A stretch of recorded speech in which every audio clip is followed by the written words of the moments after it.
Hello, everyone, and welcome to SmashBoxxTV podcast 614.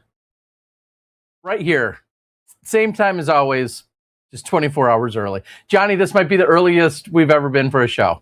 It might be. It's literally 24 hours. 24 hours early. Well, probably 23, and I think we were a minute late moments for today. But right. No, things good. Things are good. We're doing a surprise show tonight on a Monday night. Yes, it kind of a crazy weekend coming up with everybody and travels and whatnot. And selfishly, I have a few conflicts and things going on. And you know what? We get to the people early. And in full disclosure, we do not have players from across the pond, as you guys already know. Usually that time zone, if we're going to be live, that time zone thing makes those interviews that much more difficult. Of course, we'll talk about some of the results from this last weekend. But one of the people we're going to have this week is running for PDGA Global Board of Directors. As always, every year we talk about an open invite to any of the candidates. Two thus far have reached out, one of them being tonight and Rob Bullen. And next week, I can say on Tuesday night, I believe we're going to have one Conrad Damon. And so those are the two that have reached out thus far, and maybe we'll hear from the other two. Ken and Ben are also candidates, but so far we've got two of them lined up, and we'll be able to chit-chat about that run, PDGA Global Board of Directors, all that good stuff, the candidacy, and other stuff that's going on with all of these guys. So I think without further ado, we bring in our guest. Are you ready for that, Johnny? I am ready. Let's bring him in. All right. Click on the button. Next thing you know, we've got Rob Bullen joining us, who's not only running for the board in the PDGA Global Board of Directors, but Rob, in a few weeks, a few short weeks probably, in your eyes, United States Women's Disc Golf Championship, a major coming back to Utah, as we just celebrated 5 years of James Conrad and the Holy Shot. But here we are, a major coming up, U.S. Women's. Let's start with that before we get into the Global Board of Directors conversation. How are you and the team feeling for that U.S. Women's major right around the corner? Really good. Just concluded, I think, meeting number 3 or number 4 for the day. I want to say that really good sounded kind of nervous. I'm not going to lie. Like we're really good, guys. We're really good. No, actually, it's gone really well. We have a really, really strong LOC, or local organizing committee. For those that don't know the major event terminology, we have a great group of individuals that have really stepped up as directors, and we have 2 great nonprofit organizations behind this major, Elevate Utah and Team Thunderpuss, that are helping fund the event, helping fund participants. And so, no, it's going good. It's going to be a great event. It's going to be unlike any major that we've seen, being that we are going to be transporting players and spectators and media and everyone up to 9,500 feet of elevation on probably one of the most beautiful mountainsides that you'll ever see, and it's going to be epic. Excuse me, I'm obviously paying full attention. I'm also trying to put out a little social media here to let everyone know that we're live. Let me start with, as you described all that and bringing everybody up to the mountain, I want to even go back before that moment when we're at the mountain, there's golf, high-level golf taking place. One of the coolest things, and I'm hoping you can clarify, one of the coolest things that I've heard is you guys worked with the a visitors bureau of sorts, or sports commission or something, to help the players get free or reduced cost parking at the airport. Did I hear that correctly? Yeah, we helped because of the schedule and needing the event. We did work out some deals with our Convention and Visitors Bureau. Shout out to Sports Salt Lake. And we helped with the players. We helped with some of the other outlets that needed a place to store things while they went to Europe. So one thing that's really great, let me just talk about sporting events in Utah for a minute. We had the Olympics in 2002, and we're going to have the Winter Olympics in 2034. We have amazing support and organizations that really want to have major sporting events here in Utah to help test infrastructure, to help keep the sentiment that Utah is this great outdoor sporting capital, which it really is. And so disc golf fits into that. We've got great partners, and it's actually the people that have brought the Olympics here. It's those organizations that are helping us run this major. So I think the players will be very happy with what they find here and see. And I also want to touch on that it's not just the A pool, which is FPO and FP40, will be up at the ski resort up at Brighton, but there's also 3 other great courses being utilized in the Salt Lake Valley, one of which is Creekside Park, which is just overtook Golden Gate as the number 2 most played course in the United States. So dang. So most played course is Creekside, second most played course. Yes, next to Morley Field. So that's pretty cool. Yeah, and let's talk about what's happening here from a disc golf scene perspective in Utah. I mentioned one of the nonprofits, Elevate UT, and Scott Belcheck. Scott moved here shortly after Worlds in 2021 and formed this nonprofit, and has both put in a lot of courses in the Valley, but also help get grants and funding to elevate the courses here. And so that's helped our scene a lot. And then about 3 years ago, Ben Marloff got in another round franchise here in Salt Lake City.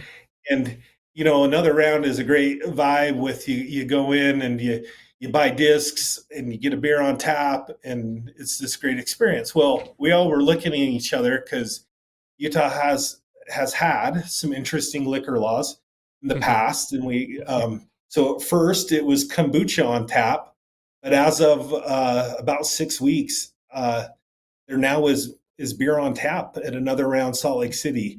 And just the work that Ben has done in combination with Scott, in combination with our local ladies organizations, She Throws, and Team Thunderpuss, have all come together and created this really great scene. And our local organizing committee is about 15 to 20 people. We meet weekly, and lately we're meeting multiple times weekly, and just really, really involved. It's going to be a really special event for the ladies, because it is officially, there's been some U.S. women's under different names, and there was the year we took off for COVID, but this is the official 25th anniversary of the United States Women's Disc Golf Championships. Wow. Yeah. Very cool. So much history that's been going on, and this all starting in Peoria, of course, with Mom and Old Man Wallace, and just the togetherness. I mean, they didn't start it, excuse me. I know it was actually in Rock Hill, I believe, the very first year, but then it really resided in Peoria, I think, for the next 6 years at least, or maybe even more, and just set the tone for what has become such a special event throughout all of these years.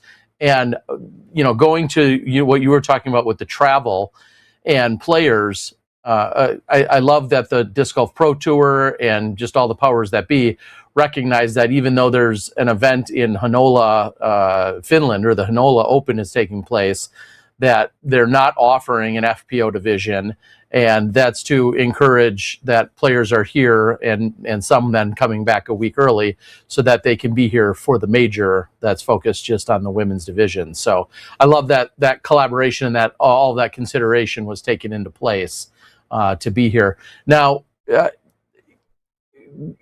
speaking to the course, your A pool is playing up at Brighton, and a couple of the notes that I had were, first and foremost, it's all 4 rounds at the same course. Yes. What has that feedback, aside from learning that course and playing at 9,000 feet elevation and all of those challenges, do you feel like that's the model moving forward, or is that just what was best for this year? What's kind of the feedback when it comes to playing, one course, especially, when we're not normally stopping in Ogden or in Utah to play any other tour events these days? How did that come about to have just the one course? Yeah, good question, Terry. I think the feedback mostly has been pretty positive from the FPO players. There is some talk about mountain golf for 4 rounds. So one, we've got to look at the infrastructure and mobilizing all the spectators and getting everything in place to have an event at that level. If you're going to get everything in place, you might as well have 4 rounds there. But also, it is going to be a very big learning curve, altitude for the players, and to have all 4 rounds there. That way they can focus in when they get to town. Some of them are going to be coming over with international travel. So let's just have them practice one course, get used to the elevation. I get to watch one of our touring lady pros this last week up on the course, and it takes a minute to get everything honed in to the elevation at that level, and even the flippiest discs seem to be pretty stable at 9,500 feet. So I also want to just quick touch on what's really special about Brighton Resort and what Chaz Critchfield, the maintenance manager there at Brighton, has built with the disc golf course. Unlike a lot of mountain golf where you think of just these insane downhill bombs, and Brighton, you ride the chairlift up and you actually play around a bowl for the first 12, 13 holes. Not massive elevation, through the woods, a little up, a little down. And then the last few holes is where you get some of those traditional mountain disc golf holes. So it's a really great course. It is the best mountain disc golf course in the world. And it's just every year it gets better. It evolves. And so everybody's in for a treat. I was just doing some quick Googling. If this isn't if this isn't the highest major that we've ever seen, it's got to be the second highest, I think, only to Snowball. When we played Snowball in Flagstaff 2003. And I was just looking at where that is. It says the lift served elevation at Snowball is 11,500. I don't know exactly how far we went up on Snowball in that first 2003 iteration, but has that conversation been had as I'm postulating here? No. We figured it was close, and those of us who have been around a little while know that Snowball's probably a little bit higher, because just in flag you start higher than where we start here in Utah. So yeah, I'm guessing it's going to be the number 2 major at elevation. But what we're going to have is that Snowball did not have in 2003 is 12 to 1,500 spectators at that elevation. True. On that mountain. True. Oof. And the sport's just a little bit different. Yeah. Well, and dare I say this, as Johnny and I were at Snowball and such an epic place back in 2003's Pro Worlds, They made the course a little easier for the 2005 Am Worlds, but also thinking back to 2003, some of our top players weren't even born yet, or were just barely being born. So to say that this is in the modern era of disc golf, this will be the highest elevation major that we've seen. I know we were just at Tim Selinsky in New Mexico last year, but there too, I don't believe we were quite.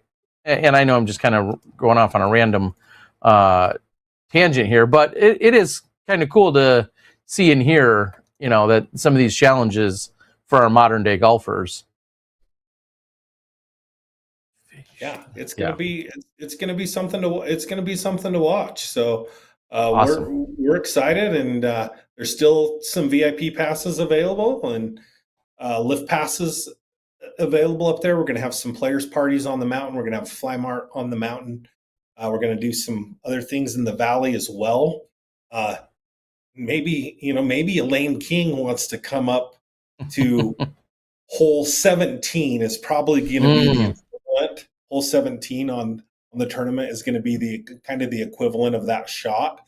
So maybe we should have Elaine come up because she's going to be here. Maybe right.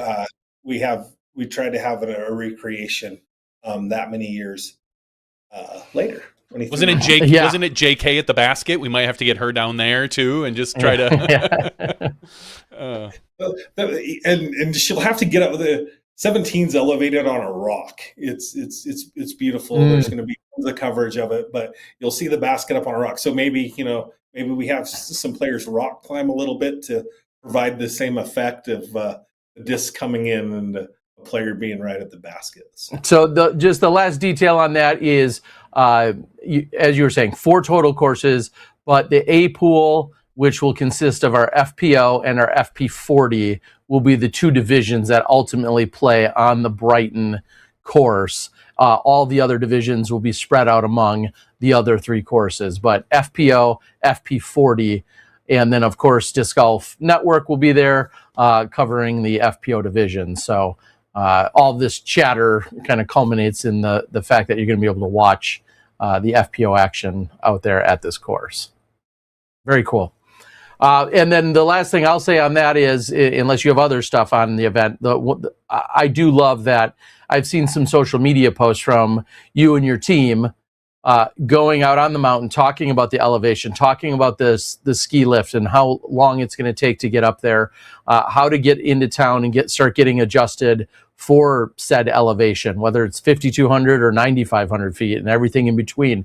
I mean, these are all things that I think are great because it is such a shock to all of us sea levelers. I don't know if that's quite the word, but it's just such a massive shock. I mean, there's the disc and there's the strategy, and then there's just legitimately your safe and healthy, safety and health concerns of just making sure you get acclimated, you drink that much more water, you move a little bit more slowly, at least for the first few days. Like this is a test of endurance and mental fortitude as well, wouldn't you say? Yeah, for sure. And just so everyone knows, the valley courses are going to be about 4,200 feet in elevation. Okay. That's what elevation is in Salt Lake City. And one of the first sponsors that we really wanted to go secure, besides obviously a major disc sponsor, which is MVP Disc Sports, need to shout it out, MVP, is a hydration sponsor. So one of our major sponsors, all the players, pro-am alike, they're getting hydration supplements. And we have a great emergency plan, safety plan.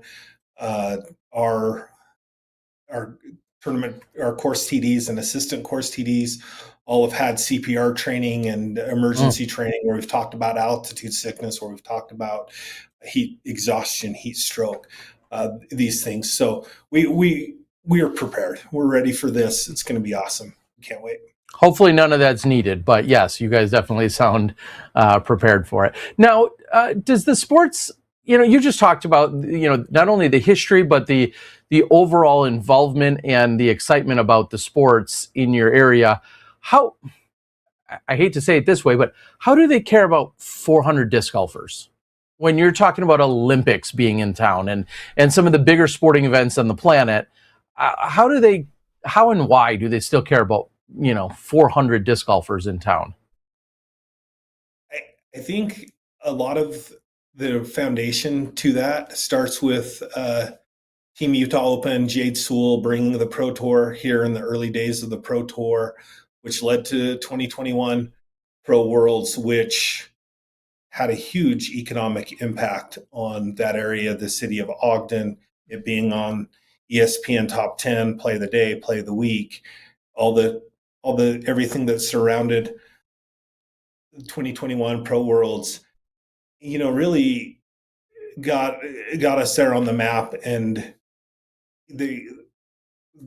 we like our outdoor events, like I said, and Sports Salt Lake and the Utah Sports Commission have been very eager to have another major in Utah and in Salt Lake City. And the plan is that this is going to be a regular occurrence going forward, utilizing a lot of the structure that we're putting in place with these nonprofit organizations, with the LOC, and just getting people trained and experience in hosting major disc golf. Yeah, well, as you were talking about economic impact to the area, I was thinking and economic impact to MVP. Certainly benefited after just picking up James Conrad to have them then throw that shot, and all of it very awesome, and what it's done for disc golf in that entire moment, which we just celebrated. We'll quickly touch on that. Just a few days ago, it was the 5-year anniversary of said throw-in. Where were you? I dare ask. What were your memories? Well, there's a Reddit post out there asking everybody where were you when the thing happened, and Ian Anderson chimed in and was like, I was calling it. I chimed in. I'm like, I was literally cutting the shots to show everybody. But as the assistant TD of that event, what were you doing when that happened, and how did you react? So picking up banners on hole 7. Yeah. No, taking down the course. So those that don't know, I did a lot of announcing back in the Pro Tour days and Pro Worlds days, and it was kind of the vocal mouthpiece of a lot of what we did. And so I was with Jamie Thomas, Jeff Spring, Joe Shargaloff, just basket in between the stage and the basket on hole 18. We were huddled. They were coaching me to not get too excited and to enunciate properly when I present the championship. We were just kind of going through the game plan of how the trophy is going to be presented, what's going to be going on. And, in my head, I'm going through Paul Macbeth 6 time, because once James hit, the tree, yep. We were in execution mode. And I remember that first lady that says, "Get in the hole." And then collectively we all look up just right as the disc crashed in, and then it was just protect the green and the other 3 live discs that were on the green as bedlam was ensuing. And really at that moment, like it was just reactionary. It couldn't even didn't even understand fully what had happened, just that we needed to keep people off of the green and try to get it going. But, I was thinking about it. I can still watch that shot, and I can still remember like the goosebumps and the feeling. And I remember like looking at my clock in bed at like 3:00 in the morning, and I still just like super amped up with adrenaline and goosebumps, pinching myself every 10 minutes. Like, did this really happen? Did this really happen? Like, and yeah, I didn't get much sleep that night because it was just so electrifying. And that's one of those moments in sport where you can feel the electricity in a moment, and you can feel that excitement. And those that were there definitely, know that a very tangible energy and excitement that was present for the shot. But I wouldn't be a good TD of U.S. women's if I did not say that Katrina Allen's throw earlier in the day and Mm-hmm. from Terry Miller when she threw a very, very difficult turnover to land in bounds and stay in bounds. And if you ever Barely. barely, Yeah. and if you ever Mm-hmm. have a chance to go to the fort, of course you'll see the marker from where James, the concrete tee pad and the marker signifying where James threw in the shot. But walk over to the road where Katrina Allen threw a very difficult throw and try to throw that throw. That Katrina's throw was epic. Was awesome. It And just it was. those two finishes on the same day, yeah, it's amazing. Yeah, it is quite a moment, and obviously Katrina's shot doesn't get all of the recognition ultimately that it would had James not did what he did. But you're exactly right. Turnover shot, that just barely stays in bounds. Paige not able to get up and down and take it. It just two incredible finishes on both sides there. The fort, let's. I'm sure it's a question that will get asked at some point. Is the fort and the courses from Worlds also over at the golf course? Not Mulligans. Mulligans. Mulligans. Okay. Yeah. Not in play. What's the proximity? What's the conversation as to those are two courses people know, but not necessarily obviously not involved in terms of this U.S. women's. I don't know what if somebody asks that. What's the answer? Yeah, the fort is located about an hour and 10 minutes, an hour and 15 minutes from Brighton. It's located about 45 minutes from Salt Lake City. So it's a little bit further north than really made sense for this event. One of the main focuses of U.S. Women's was to focus on mountain disc golf and to focus on Brighton. One of the first things we did when we formed the LOC is wrote a mission statement that of what we were trying to accomplish with the event, and it was to grow women's disc golf in our area and to showcase mountain disc golf. And so that's the main reason why the fort wasn't included. It would have made travel a little bit difficult. Not that we haven't done it before, but also with the partners in Sports Salt Lake, the goal was to keep the event around the Salt Lake Valley. And actually, Mulligans is not open for everyday play anymore.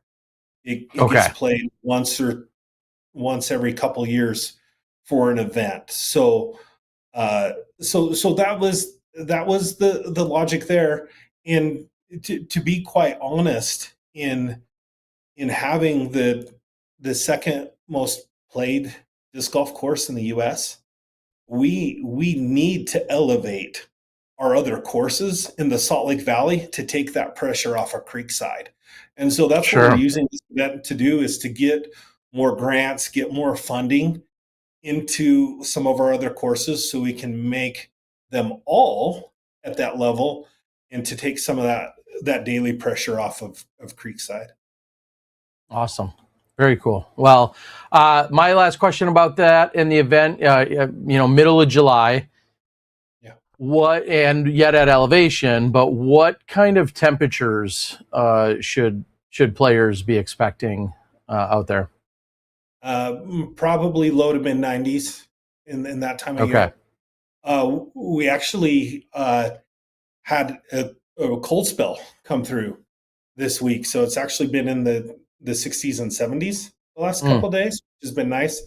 And yesterday morning, we took the lift up at Brighton to a fresh little dusting of snow on the ground at Brighton yesterday morning. So, It's yeah, late June. We're planning, and I'm going to use the most common used word in Utah when people talk about the weather and the heat. It will be more than likely in the 90s, possibly mid to high. But it's a dry. Here's the statement: it's a dry heat, Terry. It's a dry heat. All right. Not like you and Johnny's Wisconsin muggy. Especially this week. Yeah, this week we're talking 90s with feels like 100 to 104 or something like that in certain spots. It's a brutal week here in Wisconsin. It's rolling in here, and summer. South Carolina's like, psh. Yeah. It's summer. I mean, deal with it, people. Yeah. So every player is getting hydration supplements, and every player is getting a cooling towel.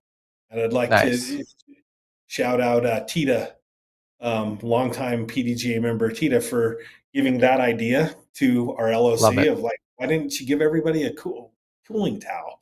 So all players, pro and am alike, are getting cooling towels. So. Nice, awesome. Any final? I don't want to call. Yeah, I'll say please. A plea out there for whether it's you need volunteers, you need spotters, do you need scorekeepers? Do you need more sponsors? Like what? Anything in particular that you'd like to make a call out for? Yeah, go to USWDGC.net and you can sign up to volunteer, or you can buy a VIP pass.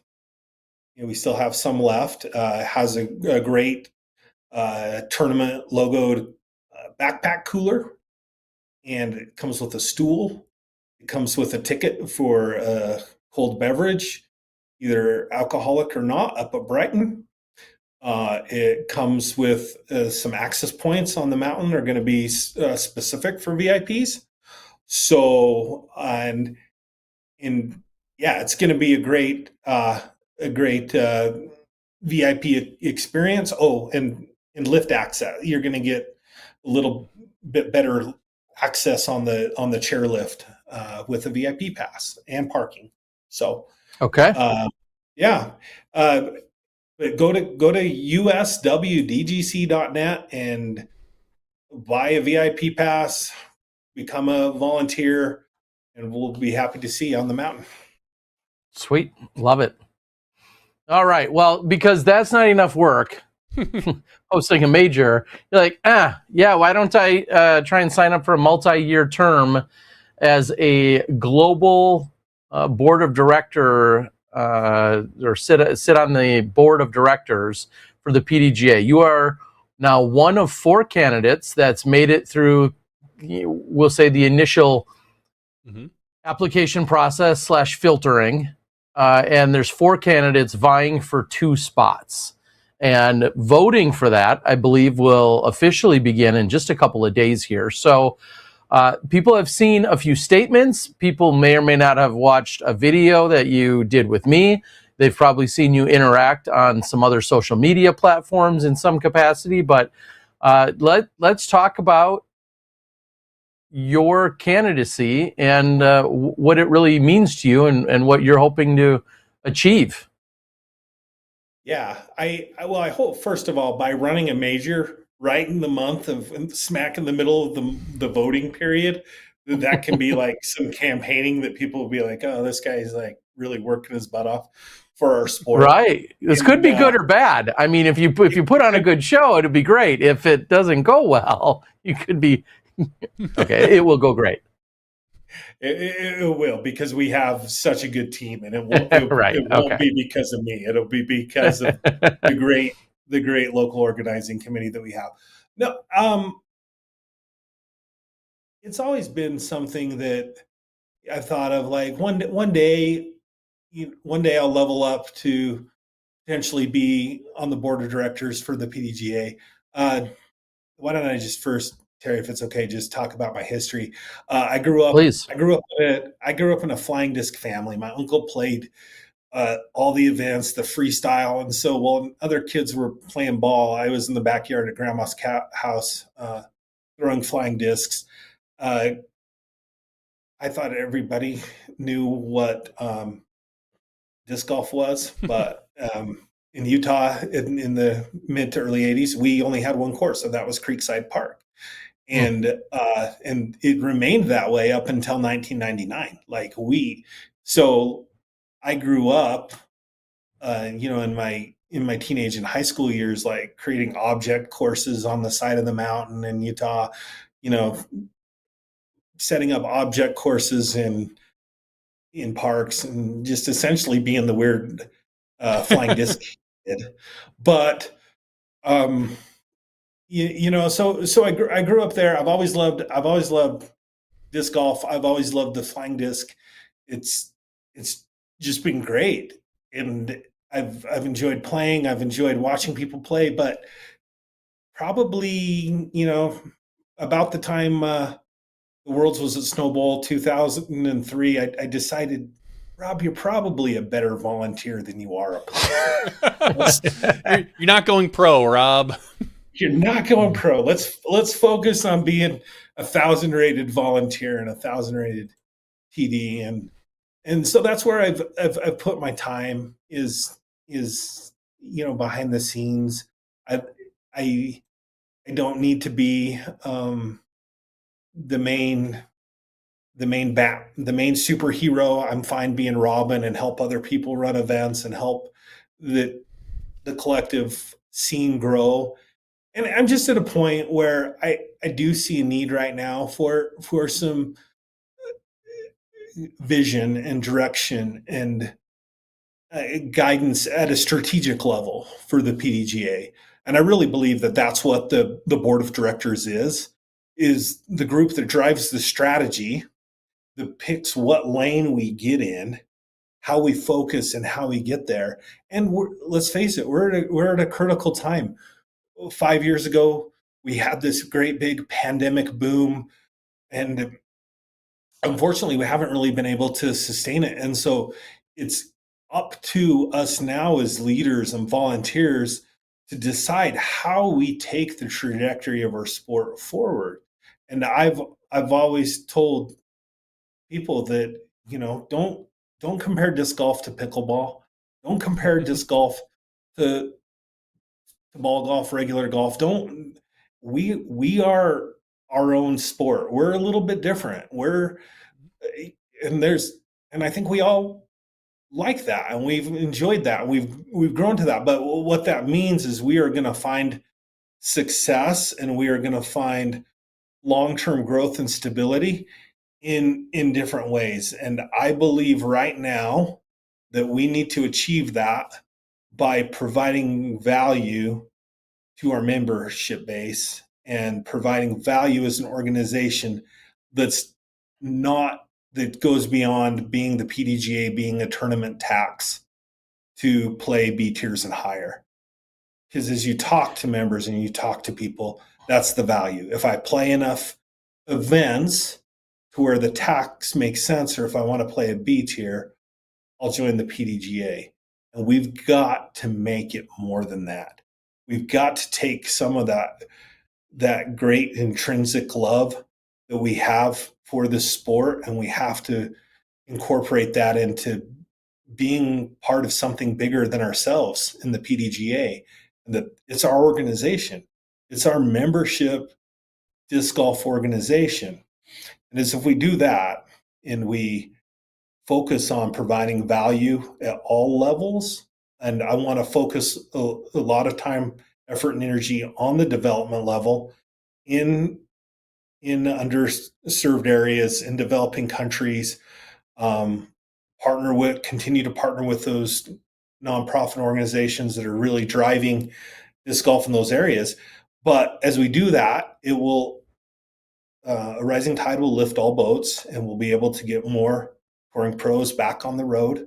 We'll be able to get more sponsorship back into the sport. That's, one thing we desperately need. We need long-term corporate sponsors on the Pro Tour level and the major level. So, yeah, that's the vision in my brain. Sorry, I took like 3 minutes, maybe 6 minutes to answer that initial question, Terry. But that's the vision I have. Is let's focus. Let's really decide where the PDGA is going to focus, and let's provide the value, and let's take this thing into the future. Well, on the PDGA, there's obviously a page out there where all 4 candidates have information about them and goals. Your goals, particularly, are to provide more value to PDGA members, drastically improve membership retention, increase focus on PDGA mission statement and core values, increase volunteerism and TD training in underserved and developing areas, and improve trust between PDGA board, staff, committees, and membership base. I would say those are all great concepts and ideas and things to improve on. Do you have any right now, I would say, focused plans or focused ideas where you think, oh, I believe this is something we should implement sooner rather than later, if I get a vote? Obviously, you can't do anything on your own. It's a board of directors, and you're just one member. So if we see other people maybe disagree, you can't. Just like any government, it's not a one-person thing. But what would you say if you had to pick one, prime goal is, and do you have a direct plan for that? Yeah, let's first talk about development. I want to bring back the D tier as a strictly development tier of events that have benchmarks associated with them, whether it be increased membership in that area, whether it be to train TDs, whether it be focus on events that are strictly for development and growing these areas as a whole, getting leadership, getting clubs established if there isn't clubs, because I think what happens sometimes is we go into an area and there might be one really gung-ho individual that's driving change and driving things, and then life happens, they move on to something else, and then things regress. The one guy that's out there with his push mower every day cleaning up the course, something, he falls into ill health, and then the course just goes, and there's not that structure. So I want to bring specifically development events and development areas to focus grassroots disc golf. The other thing I want to take a look at from the board is, let's look at where we're spending our money and how can we provide a few more tangible services to our members that come with the membership without rate increasing costs. How can we, is there a program here, a program there that we have found isn't driving the results that we need? Let's potentially get some more subsidized DGN coverage, some media. Let's potentially find a version of UDisc that maybe is a PDGA member version of UDisc. As I talked to a lot of members, that was a hard thing when the UDisc membership that was heavily subsidized, when that went away. There's some things I think we can do. We've got to provide more than just simply you have a player rating and you have the right to play events. Thank God we have player ratings, right? Like, that's an awesome thing. Chuck can like that is really a tangible thing that has really helped us. And we just need a few more things that members can say, yeah, I'm a PDGA member and I get value from this. I'm going to push back in a slightly different way and say, and this comes from an old perspective, of just meaning old, I've been around forever.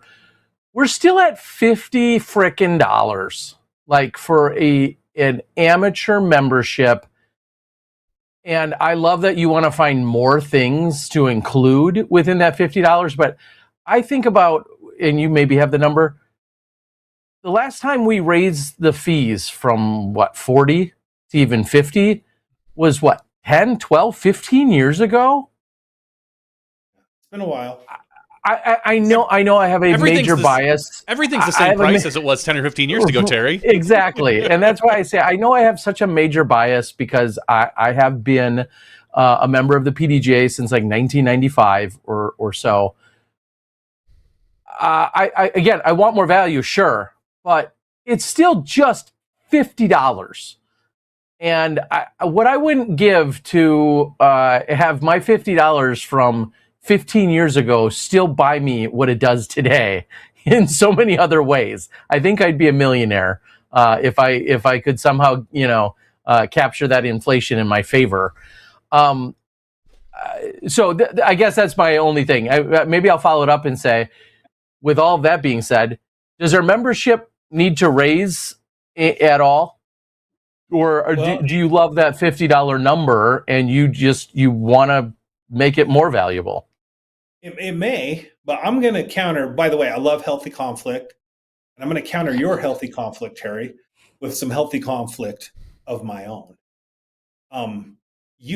I have intrinsic value in the PDGA membership in the organization. You have that intrinsic value. Johnny might.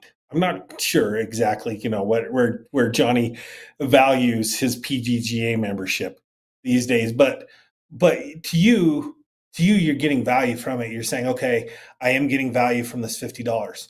There's a lot of our membership base that simply look at that as a necessary thing they have to play events. It is nothing more than a tax. And so when you're talking that it's providing them very little in return. So when you're talking about that it doesn't matter if that's $30, it doesn't matter if that's $50, it doesn't matter if that's $75. If somebody doesn't feel like they're getting any ROI on their investment, that becomes irrelevant. So to answer your second question, let's provide the value. Let's get value, and then we can look at potentially raising it if it needs to be raised once we're providing the value. So raising membership costs is not the top of the priority. It is how do we get the hundreds, thousands of people that joined the PDGA last year that didn't renew this year. How do we get them back and get them in the organization? Is part of this a PDGA problem with, we'll say, information? Because we're talking Disc Golf Network, Disc Golf Pins, Disc Golf Strong, Disc Mania, Game Proof, Geek Peak, McCabe Design, Hauk Design, Power, Red Roof, Enterprise, Motel 6, Office Depot, Printastic. Like, these are all discounts and things you get with your PDGA membership, according to the PDGA page. Like, these are things, I personally don't know the last time I was at an Office Depot. It's probably been 5 or 10 years. But to go in there and be like, oh, I get a discount with my PDGA membership. There's a or whatever. Or if I'm a younger player trying to get better and I want to, the Pulsea Disc Golf Academy is on here, or Disc Golf Strong, or like, these are all benefits that I don't think a lot of people talk about, or maybe even know about, for that matter. Terry and I used to joke because on the back of your PDGA card, you got a discount staying at, where was it, Terry? It was like Red Roofs and various hotel chains. Yeah, it was different hotel chains, and we would occasionally even use it when we traveled. But I think there is, even with, like you said, with UDisc, PDGA members receive an automatic 15% discount on UDisc Pro subscriptions, things like that. Are you talking about? I'm not using that. Damn it. I'm not either. I'm paying full price. We're gonna have Matt on UDisc in a few weeks. We'll try to get our money out of him then. But ultimately, is this a PDGA problem? Communication issue that more people don't know about this, or are these, I don't want to say useless, but do people not care about these? Okay. Good question. Valid question. I'm going to take it to a real world thing, Johnny. Do you ever go to your mailbox and open up your mailbox and it's full of coupons and junk mail and stuff and the big 15-page thing of coupons? You open up your mailbox and grab that and say, whoa, look at all the value I just got today. I just got all the value for these things. Do you think that when you get all these discounted coupons from the mailbox, Johnny? No, I don't. And thankfully, my wife always gets the mail. I don't, but because no one ever sends me anything. But the misogyny is real over there. I opened those coupons, and I'm all around a budget, as I say. I used a $15, not percent, a $15 off coupon yesterday for an oil change. I was ecstatic about that. It just showed up out of nowhere. So. That's great. I get it. Coupons awesome. don't like get you in the feels. I get it. Most of the time, yeah. Well, so I want to elaborate a little bit. Let's elaborate. Those discounts and things are great if you're the individual wanting that, needing that service, And I'm sorry to pick this one out but it's right and fresh in my brain. Mm-hmm. But if I'm a course designer, I find value and benefit from the discount from Eric McCabe Course Design, right? That is value to me, but that is such a small percentage of our membership base that finds value in that I'm not sure that we call that like a benefit for our entire organization. But media, a large portion of our membership base consumes media. So let's focus on providing value that serves the most of our members. And I also want to just go out on and publicly say thank you to all the businesses, to the Red Roofs, to the Motel 6s, to Eric McCabe Course Design, to everybody that offers discounts. That's awesome. I'm not saying you're not providing us value. I'm just saying it serves a little bit of the demographic. And in some ways, those discounts are like opening your mailbox and getting the coupons. And if there's something that applies to you, you use it. But a lot of times, I get it, but I mean, we can't exactly send a coupon like, hey, you've registered for the PDGA, you've renewed for the PDGA this year. Here's your gift certificate for $10 off, or for $10 for anything in the world. Like we also can't like literally, find a benefit that's going to benefit every single player. But I hear what you're saying. And to be frank, like you were saying about media consumption, there are a good portion of our PDGA members that don't. They're turning. I'm sure we've all been on Reddit where people are like, I don't watch media. I'm playing disc golf at that time, right. whatever that conversation is. And just to say, you can't please everybody, but your goal is to get more value out of a PDGA membership. Sure. And so right. And I don't want to, shoot down that overarching concept at all. I love and appreciate. I mean, in my thought, or in my eyes, you're doing exactly what most of our members do want. You want to find more ways to make the membership more valuable, and we're just playing devil's advocate. But I guess my analogy, I was just thinking about lately, whether it's a state park or a public park or a county park nearby, and some of the county parks that are have like a $40 or $50 annual park pass for me to go walk around on the grass or to walk around on their boardwalks or whatever. And I just think like, I'll gladly hand that over because I have access then to like 8 county parks. And I'll pay that, and I'm not expecting literally anything else. I'm literally paying for the permission to walk around on some gravel. And I guess I just feel like, it's about $40 or $50. I don't know what people want for their money.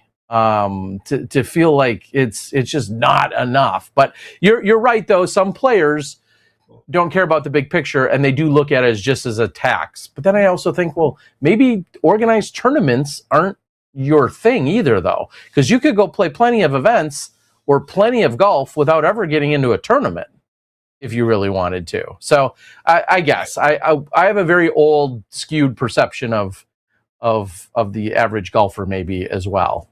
You know, I've been So around forever. let's go to one last thing, and then I'll quit talking. But let's button this up with, we need to get more of that intrinsic, because these things are extrinsic, right? The value for the dollar. That's why we need to long-term focus on the intrinsic, get more people volunteering, get more people in the TD training program and the TD Academy, and really like finding the love and finding that joy in the sport that's bigger than yourself, and volunteering. And that's how we ultimately like grow this thing bigger. The finding a little bit more extrinsic stuff is just maybe a way to help people see a little bit more value. Where we really make the most bang for our buck is getting people to like love the organization, love the sport, volunteerism, get involved in women's disc golf, get involved in disc golf in underserved areas, build disc golf courses with bathrooms.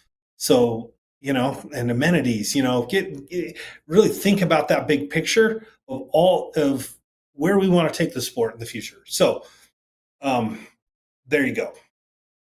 Yeah, no, I hear you. I again, I'm not arguing against the idea of finding more value for the money that people are paying.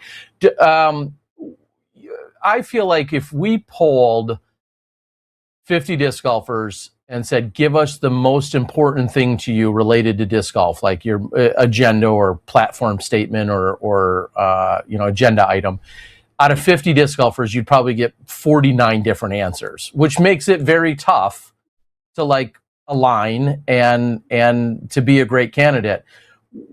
What are some of the other things that you get excited about, or that you feel like are super important along these lines of like where you want to focus your time and energy? Building trust with the membership base and transparency. I want to be the board candidate that anybody feels comfortable to come up and say, hey, Rob, I want to talk about this. I read this in the board meeting notes and noticed that you voted this way, and I don't agree. I want to talk about it. Let's have some healthy conflict. Let's have some conversations.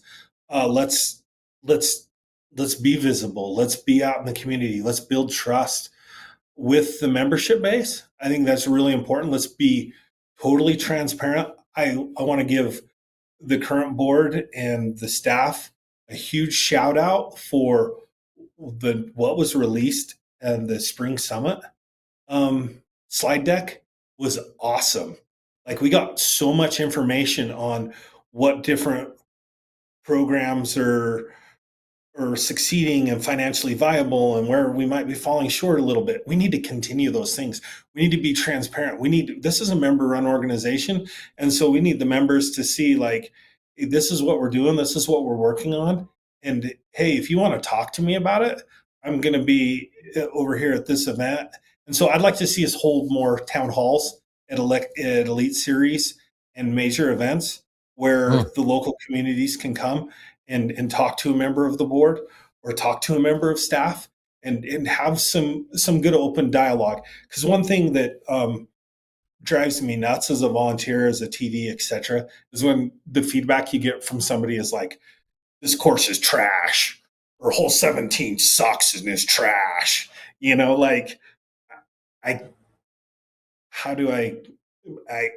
haven't told me exactly what you don't like about it and what we can't. So I think it goes both ways. We need as a membership base, things haven't always been perfect. There has been some things that have been a little concerning, but let's be open. Let's talk about them in a respectful manner and have healthy conflict rather than emotional based, unhealthy conflict. Let's work on this together. So I want to build trust. I want to provide value, and I want to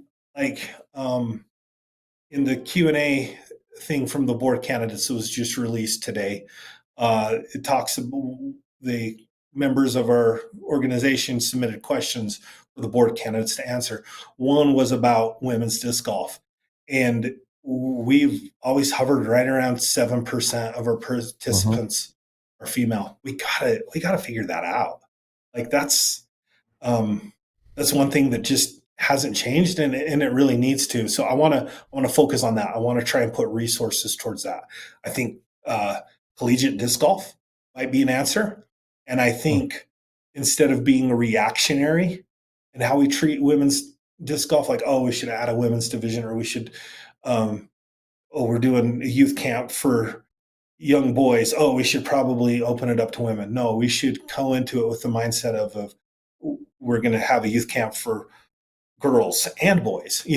Right. Those are some things. So I don't know if I've answered that enough, Terry. But yeah, no, I mean, yeah, you're hitting on some specific areas, and I say that because, again, you could talk to whether it's other candidates or just other members in general, and they could say, I'm really concerned about technology within the game, or I'm concerned, my main focus are standards, and that's like a driving. Like, I feel like everyone has specific platform things that they're really hyper focused on. Clearly, you're concerned about the overall growth of the game in general, but you hit on a few specific areas, and I think it's always what resonates most with people that are at home saying, I don't care about blah blah blah side of disc golf. This person, this candidate is talking about the general idea of what I am also concerned with. Share, if you will, and this is just since all of this is off the cuff, as every interview we've ever done is, but conflict of interest is just generically a concept that's always thrown around, and rightfully so. As a candidate, I assume you have to disclose what you feel like are potential conflicts of interest. I'm honestly just guessing at this policy, or I think it's along these lines. Can you share, are you comfortable sharing what you feel like, or maybe what you even disclosed as what are or aren't potential conflicts of interest? Do you have any? Do you not? Or is that something you want to share, or something people can read later? Share what you will. Okay. Again, this goes to this trust and transparency thing. If you're going to jump into this arena, I need your PIN number too, or your PIN. Give me your PIN and some passwords while we're at it. We're going to stop there, Terry. Okay, fine. So, change my vote. I'm an ambassador for Innova Disc Golf. Okay. I have in the past done business. The companies I've managed have done business with Innova, Champion Discs. Okay. And so those that would be a conflict of interest. I have a close friend and somebody I volunteer with in disc golf that has been developing a really awesome league software that that if that software came before the organization, I would need to excuse myself with a conflict of interest on that. You don't have any ownership, or he's just a good friend, but you don't necessarily have any ownership or stake or anything of that. Okay. No, but we've discussed it enough and we've talked about it enough. Sure. Yep. And here's the thing that we all as individuals in these situations need to understand is where do I personally have biases, and where do I personally have things that I've been involved with that may cloud my judgment in one way or the other. Recognize those things, and if it's even a question, excuse yourself. But I want to take it a step further. If I'm elected to the board, I will no longer be running major disc golf events, or a lot of events for that matter. I'll be in a support role. I want to help others. I don't think that I think we need to be really careful like that, because there is situations where majors and other events, you can take financial proceeds from those events. And so I think we need to be very careful as board members with that. And I'll just call it out. I'm not making any personal comments, but I do see being a board member and running major events from which you're compensated for, I do feel that is a conflict of interest. And so one more reason to make US Women's this year the most amazing ever, because it'll be Rob Bullen's swan song in majors for a while. So you're going to get rich and then retire and then go to the board. Good call. No, and for the record, I am not taking any financial thing. Everything from US Women's is going back into the event. Well, even if you and other organizers did get paid, there should not be any problem with that. But good to know.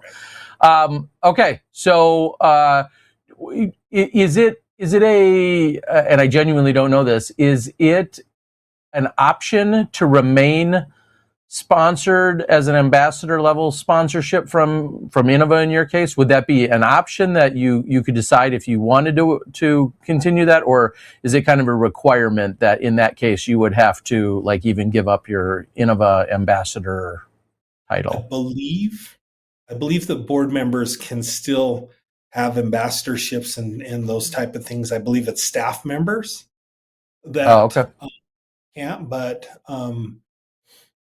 yeah, I'd be willing to relinquish benefits if that's what was decided.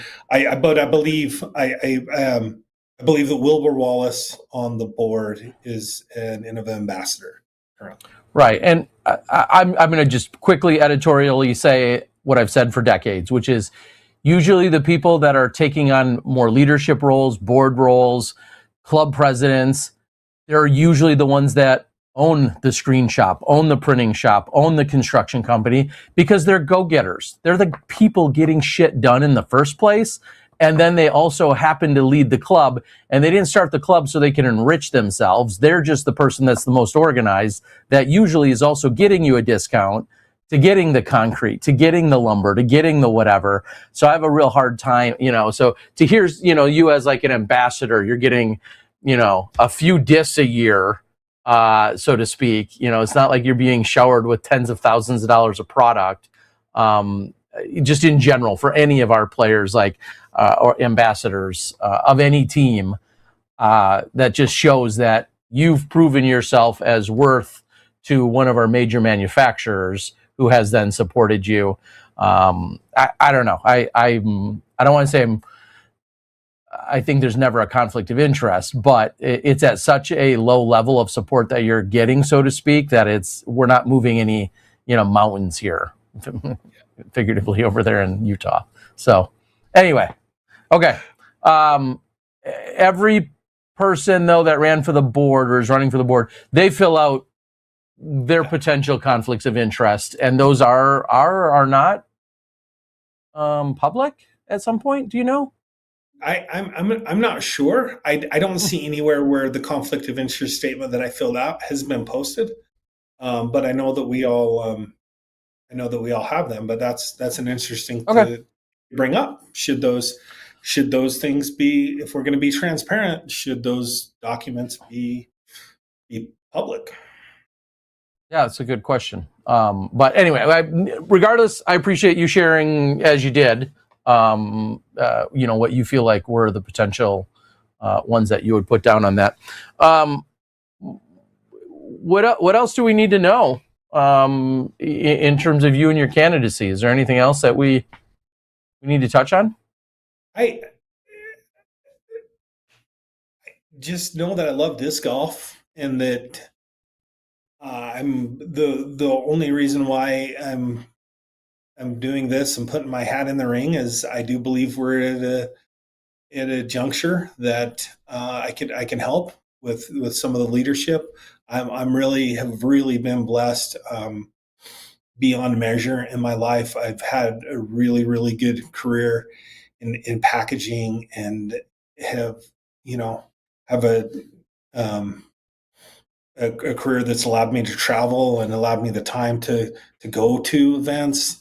Going to Finland last year for Worlds was awesome, and it was so good to just see how far our sports come at an international level. I want to see it go further. I love disc golf. I'm excited for the future. I'm excited to help lead the PDGA into the future, and would just appreciate support in doing that, and promise to be a listening voice, and promise to be approachable. And I want to get feedback as I travel, and as I am at courses. I want to connect with our membership base and find out what your thoughts are, and um, my email is posted with the USWDGC right now on the event page. If anybody wants to shoot me an email and ask me questions, or if I can help in any regard, I'd be more than happy to. But I really appreciate the time. Terry and Johnny, I was going to try and figure out a way to make a Johnny V's Pizzeria reference, because I don't think we've had one in many, many years. And this Very couple true. years of the Smashbox, anything business was likened to Johnny V's Pizzeria. Mm-hmm. Been a while. That's a deep cut. It is. We can appreciate that. I've just, for full disclosure, before we let you go, we say it every year, that any candidates that are ever running for the board positions are more than welcome to join us on the show. Rob, you, like Conrad, who's going to join us next week, you had simply reached out to us. If any other candidates, Ben or Ken or the other two that haven't yet, but if they were to reach out, they'd be welcome to join us.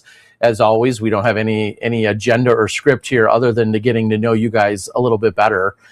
So just wanted to make sure the world knows, yes, we have known you for a while, personally, prior to your candidacy run. But you had reached out, and anyone else that might be interested is welcome to do the same. I'm going to quickly read. I did say if there's any questions for you, if anyone else had some. Okay. Disc Golf Billy is excited about his request to the PDGA is to call the NBC Today Show and tell them a top pro like Macbeth, Avery Jenkins, Scott Stokely, Gannon, Calvin, Ricky, etc.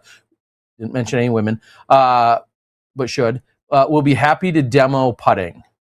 He'll bring in a wheeled DGA Mach X portable for the demo. So if you could call NBC tomorrow. Let me get on the line. As Durko says, Felberg was on the Conan O'Brien show way back in the day. He absolutely was. Timmy Gill was on Cold Pizza on ESPN 20-ish years ago. So anyway, I guess there's not any questions, though. Just the request by Disc Golf Billy. So call those stations. Really boring. Either must have been really boring. Or you answered all their questions. You answered everyone's question. It doesn't seem like there's any other specific things here. even Missy Gannon now, Billy says. So yes. So okay, well, Billy, we will work on that.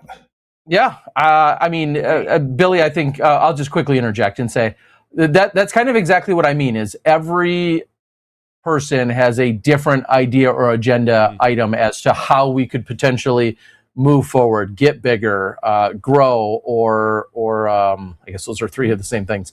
But what's important to them? And Billy, Disc Golf Billy on the board feels like media presence and that exposure is big. I think there's plenty of PDGA members who say, you know what, I'm cool with how big we are. I like playing in the tournament. I like no longer fighting to get into a tournament like I had to a couple years ago and got shut out within the first 7 seconds of registration opening. Like, I'm pretty cool with where we're at. I just feel like every single member, understandably, has a different agenda. And I think all you can do is try to appease as many as you can, but you're clearly not going to, please everybody. So yeah, I think there's usually two people come at it from one of two different ways: a top-down approach or a bottom-up approach. Like, to me, the top-down approach is, let's show them our top pros. Let's entice people by showing them the greatest players that we have. Gannon Burr dropping in 80-foot putts like they're 20. And then there's the people that think we should focus on more of a grassroots. Let's get the local clubs involved. Let's do this. Not to say there's not a balance between the two, but I always feel like every person tends to lean one way or the other, as to how you can really make the sport grow. So, I mean, we saw with James Conn, we saw with the Holy Shot. That was more of a top-down approach that really did kind of help spur a nice little growth of disc golf right when we needed it during the pandemic, So, yeah, I'm in the both camp. Keep going with the grassroots. Awfully political, you love that. Well, thank you.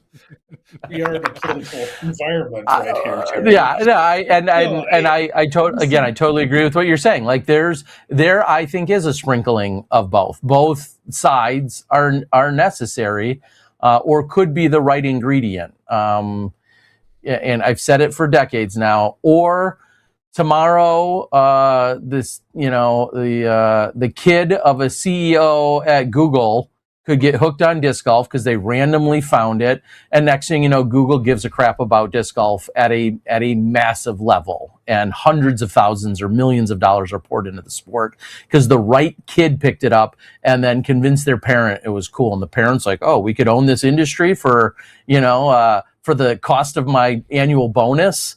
Yeah, let's get in on it. So that could happen as well, and that could come from any CEO or any company. So who knows where it'll come from. So, all right, Rob. Well, I want to just say thank you for joining. Thank you for, all the hats that you have worn and continue to wear. And the fact that anyone wants to sign up for a 3-year beating on the board, I think makes you a little bit silly, but you're level-headed enough to be able to take that if you are selected. There are 4 candidates that have been we've whittled down to with 2 positions available, and they are for a 3-year term.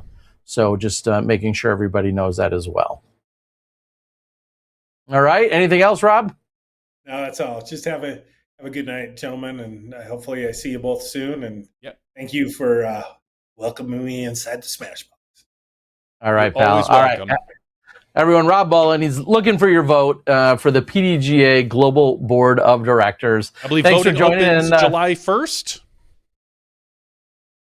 Yeah, Wednesday. All right. Well, I'll see you in Utah. If those chairlifts are broken, you're going to have to carry me up the hill. So I'll jump on your back. If they're broken, it's probably Terry's fault. All right. See ya. Bye, Rob. Rob Bullen, everybody. Right. Yeah, I mean, real quick, there's a lot of moments in disc golf, but to be the assistant tournament director and a little bit more of the more outspoken frontman of that crew running that event. Jade, of course, doing a great job. Jade Sewell as your TD, Rob as the assistant TD. They were a team throughout. But to be associated with running the event that then produced the Holy Shot is a nice little that alone. Nice little resume, Yes. So best of luck to him. Hope if something resonated, or if it didn't, reach out to him, as he said. And I would say that of all our candidates, if you want to know more, dig around, whether they answered questions online or something was said in a recorded interview, or you want to shoot them a message directly, feel free. I think Conrad Damon specifically had said to me that I think he was doing a Reddit AMA, maybe even tonight. Yeah, I think I saw that actually. So I love all of our candidates. I encourage all of them to be as accessible as possible, and with that, hopefully they get their points across, whatever those might be. Real quick, let's. I was going to say no disrespect or rip to Rob, but I feel like every candidate that we've ever talked to, and almost anyone that has some sort of candidacy page, always says they want more transparency. Like that's I think one of the number one things that almost every candidate says and I don't feel like we don't have transparency in the PDGA. I just feel like it's one of those phrases, feels good in the hand, Terry. I want more transparency. Right. We can. It's just a. The PDGA is. It's a pretty open organization. All right, I'm going to read a few things off the board just to see if there's anything else that I need to quickly talk about. I saw Disc Golf Billy had said that Scott Stokely said he would, in fact, jump on that show. I don't think there was a question about if Stokely would in fact. Of course, he is a showman and a great ambassador. And honestly, if you, as you named any of those other players, they also would all immediately jump on the opportunity if given it to get on the Today Show or to throw some putts. I would challenge you back, Disc Golf Billy, real quick, and just say, what's the angle to like having them? I feel like if you're in Utah, or let's just say, I'll get really specific. I feel like your best bet for something like that, for that major network show to ever have a disc golfer with a basket on it, a major event would need to be taking place in that city, like a La Mirada or something out in, or something taking place, near LA, or something taking place in New York City, where one of these major news networks. Otherwise, it's like, oh, here's this random sport today that we're featuring. Yeah, I just don't know where that connection is. I don't necessarily agree or with we get that. into the Olympics, and then it's like, hey, today we're going to talk with Gannon Burr, who was in, Gannon and Missy, who represented us at the World Games, and now this is an Olympic sport, and the Olympics. I think that's an angle or something like that. But just to be like, hey, show us on TV, that's not happening on the Today Show. And second of all, maybe an ESPN show, I say maybe, to follow that up, but not a Today Show. The Today Show, I don't even know if is the right show, so to speak. That's my point. The right demographic for what we would be looking for, as far as more a morning show. There's not.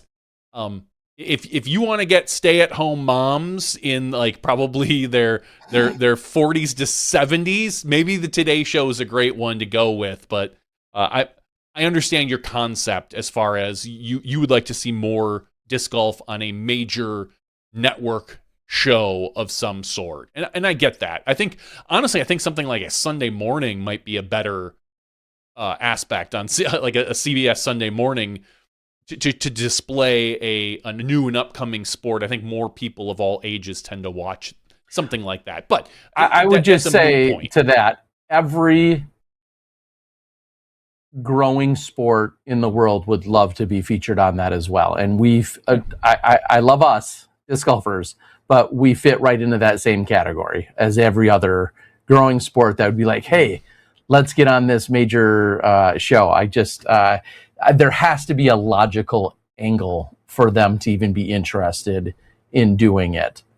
But anyway, I'll real quickly, I'm going to take a swing at this. Is MD Aviar said, I want to know why professionals pay more for their memberships, and where does that money go? Does it go to major payouts or something?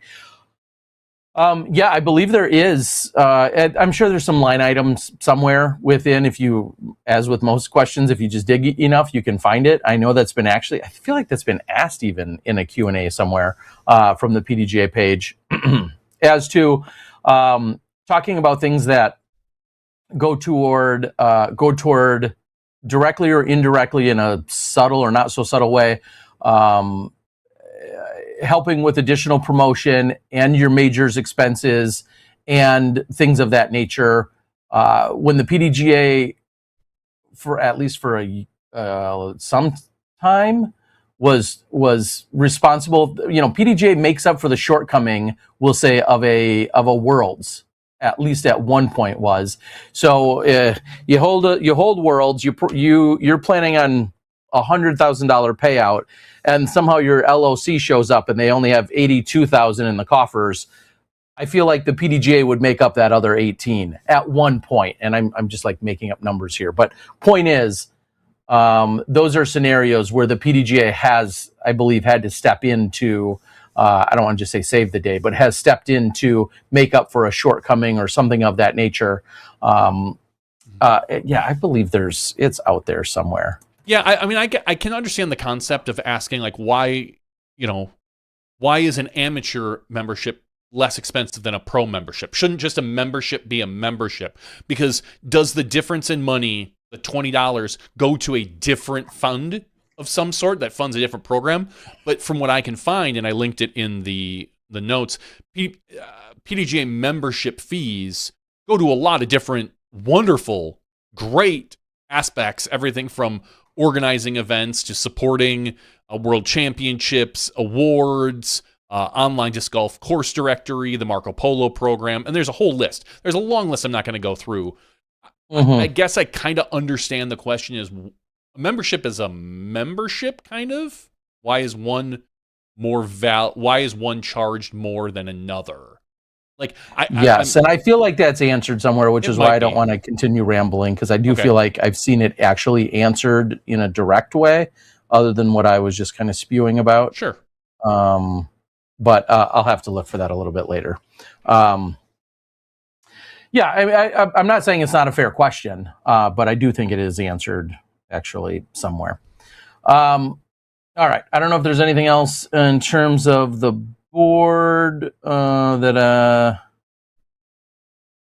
yes, I hear you, AVR, saying, why is a membership not just a standard membership? Okay, well, here I'll answer real quick. Event payout and sanctioning. Competing in a pro division means you are paying for cash payouts rather than merchandise or trophies. We all know that. Exclusive tier access. A pro membership grants the right to register and compete in the highest sport, the highest levels. So I don't think you can register can you be an amateur and register in pro worlds, or do you have to be a pro member? Well, usually there's a ratings threshold, and those are usually staggered. But could you be? I would assume. I don't know. I would assume if you were a 1010 rated AM, like a legit true pro or a legit AM still, but you were 1010 and registration open, I would assume you could still sign up. Yeah, that's a good question. Why is there not a lifetime membership for extra money and free for major winners? No, there is a lifetime membership. There used to be. I don't think there is anymore.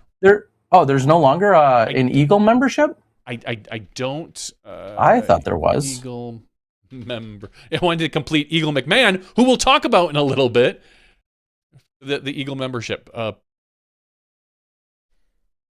There's the Eagle. Oh yeah, there is still the Eagle membership.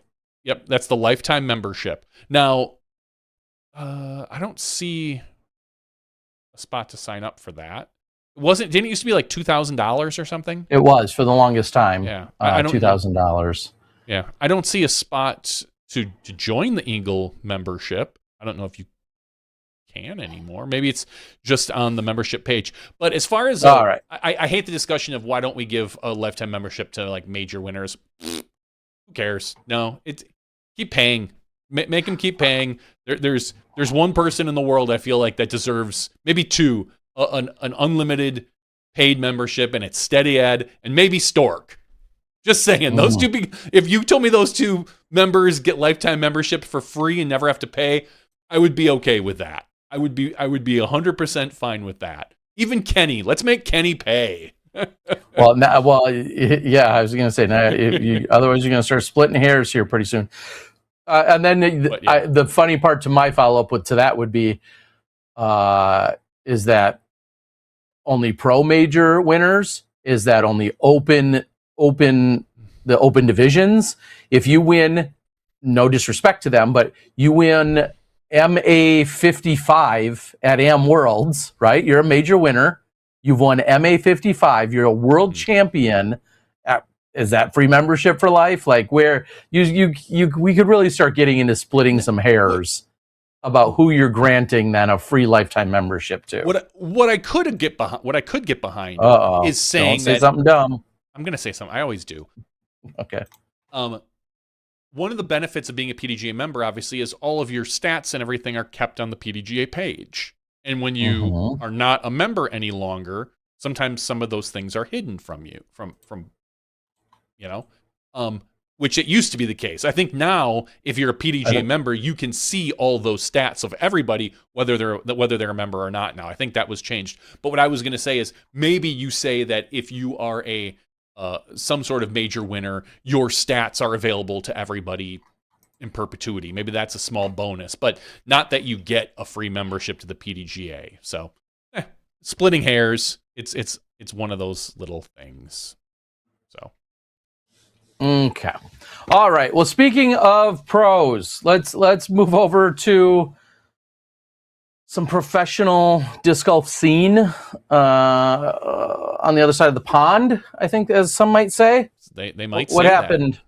What happened on the other side of the world this weekend, Johnny? The pros ate meatballs. Swedish meatballs. That's it. That's all they did. And I think they played an event. Presented by Kastaplast. The Swedish Open, presented by Kastaplast. Talking about the FPO division, we had a winner. Not in like just 3 rounds. Not in 54 holes. Not in 55 or 56. It took her 58 holes to win, Terry Miller. 58 holes. Jeez, who's got time for that? Not many people, other than Silva Saarinen. Well, I guess Evelina Salonen had time for it too, although she didn't win. So Silva Saarinen takes Evelina down in Sweden in a 4-hole playoff where Silva birdied. They did 1, 17, 18 on repeat. Both players parred 1 and 17. Then they got to 18 where they both birdied.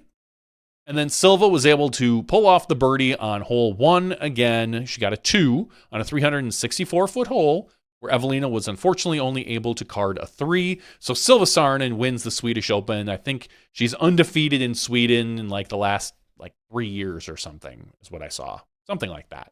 So congratulations to Silva Saarinen. Obviously, arguably one of our top 3 players right now, regardless of the time. It feels like the FPO division, every week there's another winner, and everyone's like, well, is she the best player in the world now? We saw when Evelina won the major, everyone's like, well, is Evelina the best player in the world right now? Ultimately, I think Silva is a no question for sure, always in that 1, 2, maybe 3 discussion. But she just goes to show why she always seems to have it. She always seems to do well, Terry. But I want to say, Evelina on that final round was able to come back from a 4-stroke deficit. She shot a 1041 final round. 1041 was Evelina Salonen for a 1006 rated event out of 3 rounds there.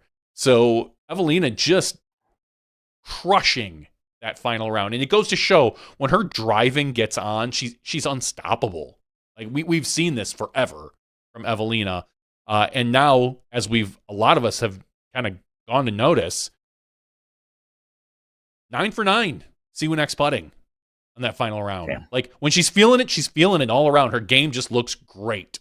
And if she could just play this sounds so dumb to say. If she could just play like that, if she could just shoot 1041 every round, she'd win a lot, Terry. Wow, yeah. Look at that. You should tell her that. I should. Just, Evelina. Just go back to your comment where you previously said, hey, if you'd make some putts, stop missing short putts. And you changed it to say, hey, just shoot 1041 every day. And she probably, just like the putting suggestion she got, would be like, I never thought of that. I'll try. But to see her ceiling is so high compared to, I think she has the highest ceiling of any disc golfer in that field. Honestly, like if you took every golfer and said, I want you to play your optimal golf, I think Evelina is the best player out there. I think she just has all the tools. Her, and then I'll probably go and say is, Holland Hanley might be next, might be second on that list. Right. Because Silva is so consistent. She's a lot like what I felt Kristen Lott was.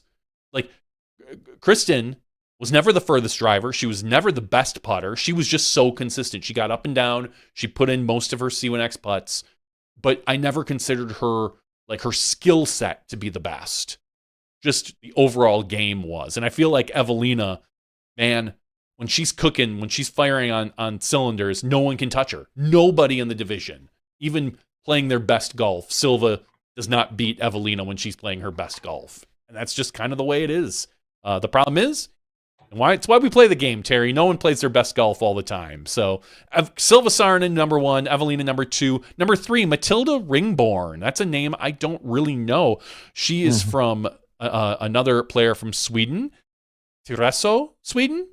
So congratulations, Matilda.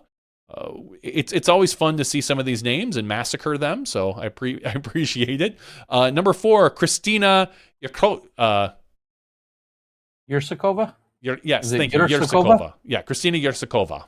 I haven't had any practice saying it myself yet, except for just hearing it a number of times, obviously, and in Estonia. But I believe it's Yursakova, right? That's what it does look like. They've got all their funny little symbols above their letters, so I'm never quite sure. But, right. Even if they didn't have the funny symbols, you still wouldn't know. No, I wouldn't. You're right. Right. With all, I mean, just the way they're all constructed.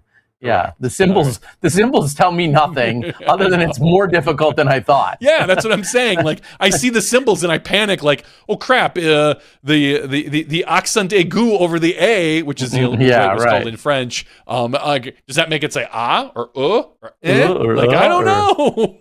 So I don't know. I think is what that means. It's exactly. It means, John, you're going to screw this up. That's exactly what it means to me. So congratulations, a tie for 4th with Holland Hanley. Holland shot a 1 over par that final round to drop 2 spots, unfortunately. In 6th place, Missy Gannon. 7th place, Amanda Lennartson. 8th place, Rebecca Don, tied with Katrina Allen and Ella Hansen and Cynthia Kletzberga. That's your top 10 right there. We're going to stop right there for FPO. Ultimately, another Silva win in Sweden. She seems to play really well there. Very comfortable. Hard to beat her. Moving over to MPO. Is this the year of the comeback? Like, we've got Gannon Burr, and then we had Ulibarri, the ultimate comeback player. And now we've got Eagle McMahon, who wins. Eagle's been playing really well the last, I'd say, month or so since the the West Coast swing. He's kind of been building up to this, it felt like. And I feel like a lot of players were just waiting for the other shoe to drop for Eagle to suddenly drop down back into like 25th place. It's just the feeling I got. And maybe it was just me, but he proved that something's clicking with Eagle. And it's not just a temporary, I hope it's not just a temporary thing. But Eagle shooting 26 under par, beating Kelvin by a stroke on the weekend.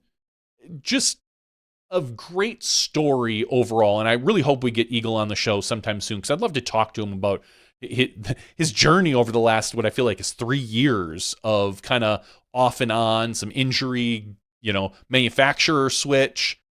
MVP having a great weekend with Silva and Eagle winning. But I'd love to get Eagle back on the show at some point. 3rd place, Wisconsin local, Adam Hammes.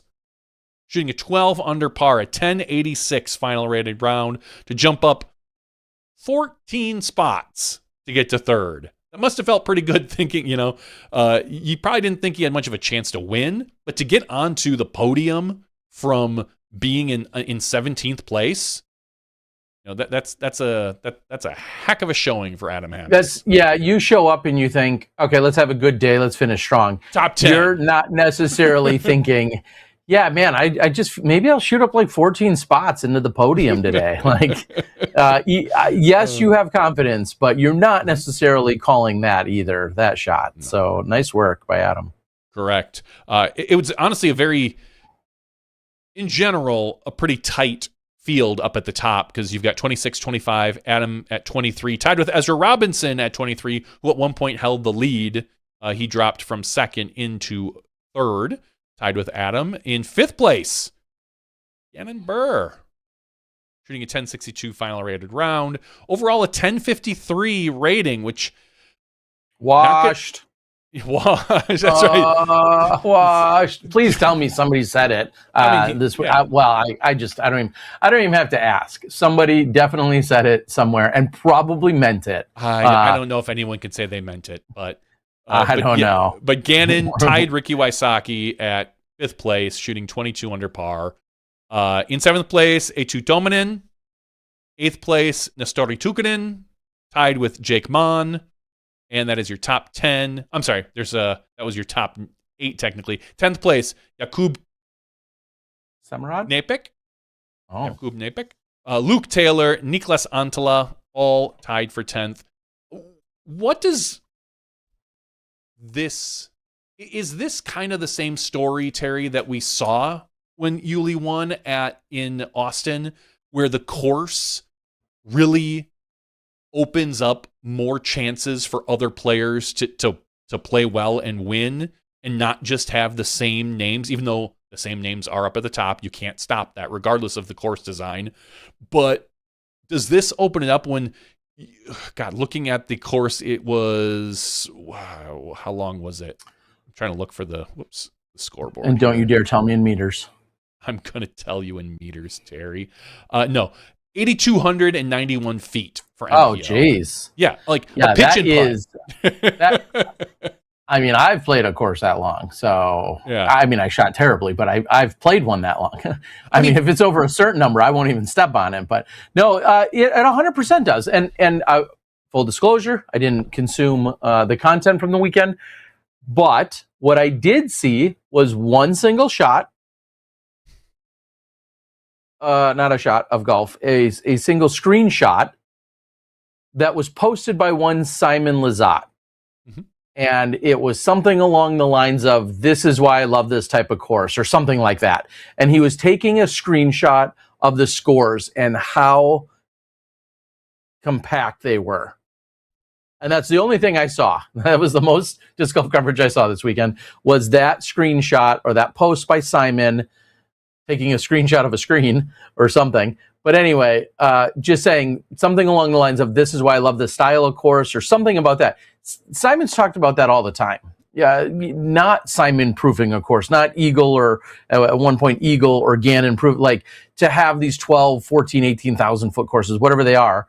He loves when things are that much more competitive, and a more technical, shorter course is going to do that. It's just, no, you're exactly right. It brings you're not going to typically, a 980 player is not going to win, right?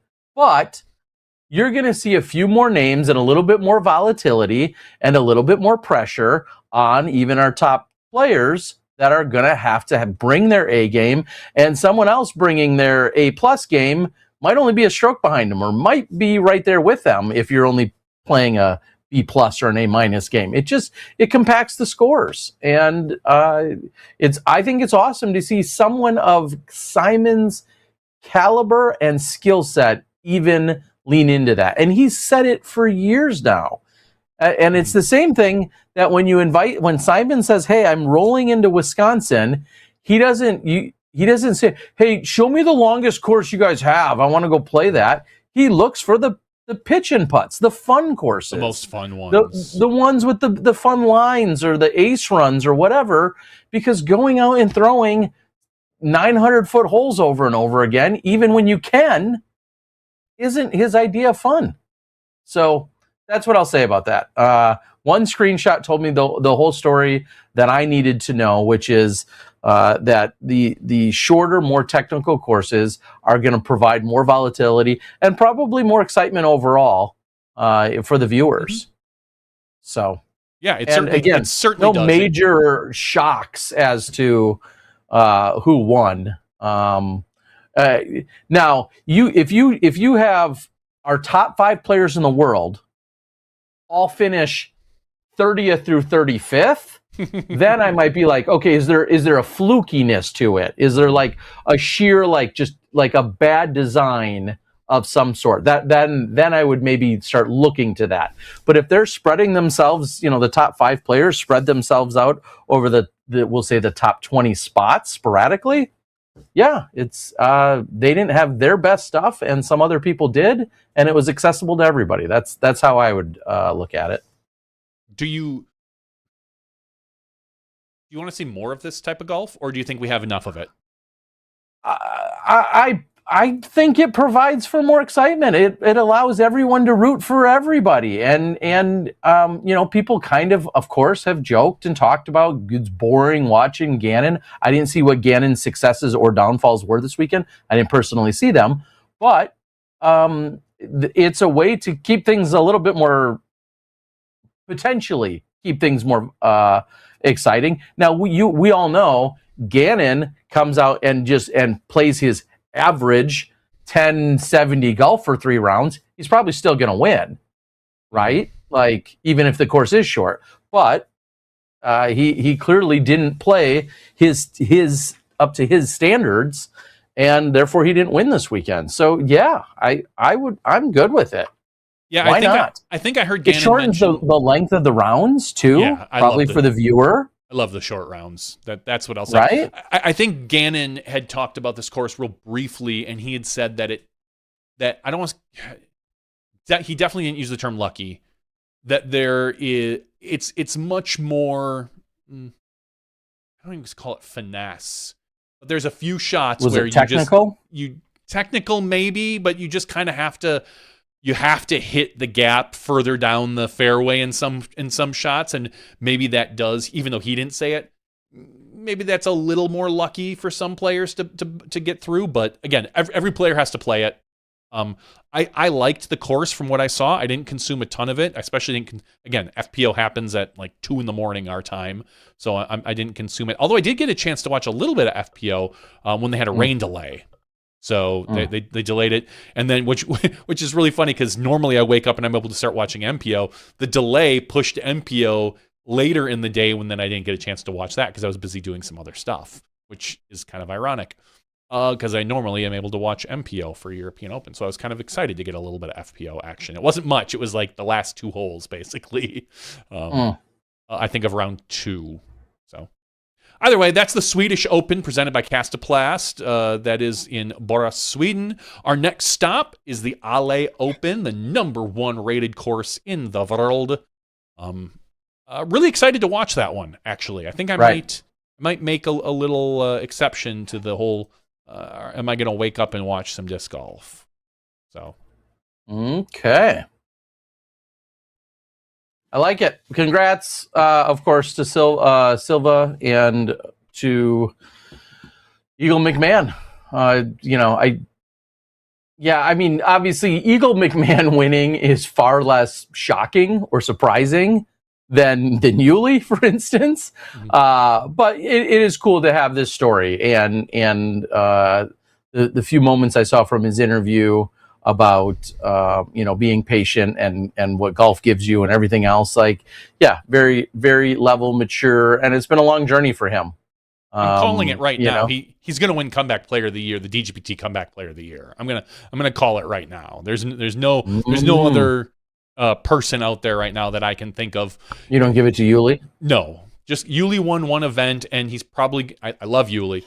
But he's probably not going to break top 10 hardly at all anymore this year based on the courses that we're at. It's just they don't suit him. Eagle McMahon, on the other hand, has had a stretch of good play where he's been top 5, top 10. I think Eagle wins right now. Eagle wins Comeback Player of the Year hands down. I was just trying to scroll down through some of the other names, and I can't think of any other quote unquote comeback players. Like it's just you were just saying it. You look at Eagle. Eagle ultimately finishing 16th is okay at Jonesboro, but then seeing him 14th at OTB, he wins he doesn't win. Takes 3rd at the Cascade Challenge, takes 3rd at the Northwest Championship, solid performance of 5th and then some at the European Open, and then winning this event. You're exactly right. Like these are numbers closer to what we saw and expected of him and saw of him, a few years ago. And so pretty cool to see, and we'll see what he does with the rest of the year. Okay. Yeah. Love it.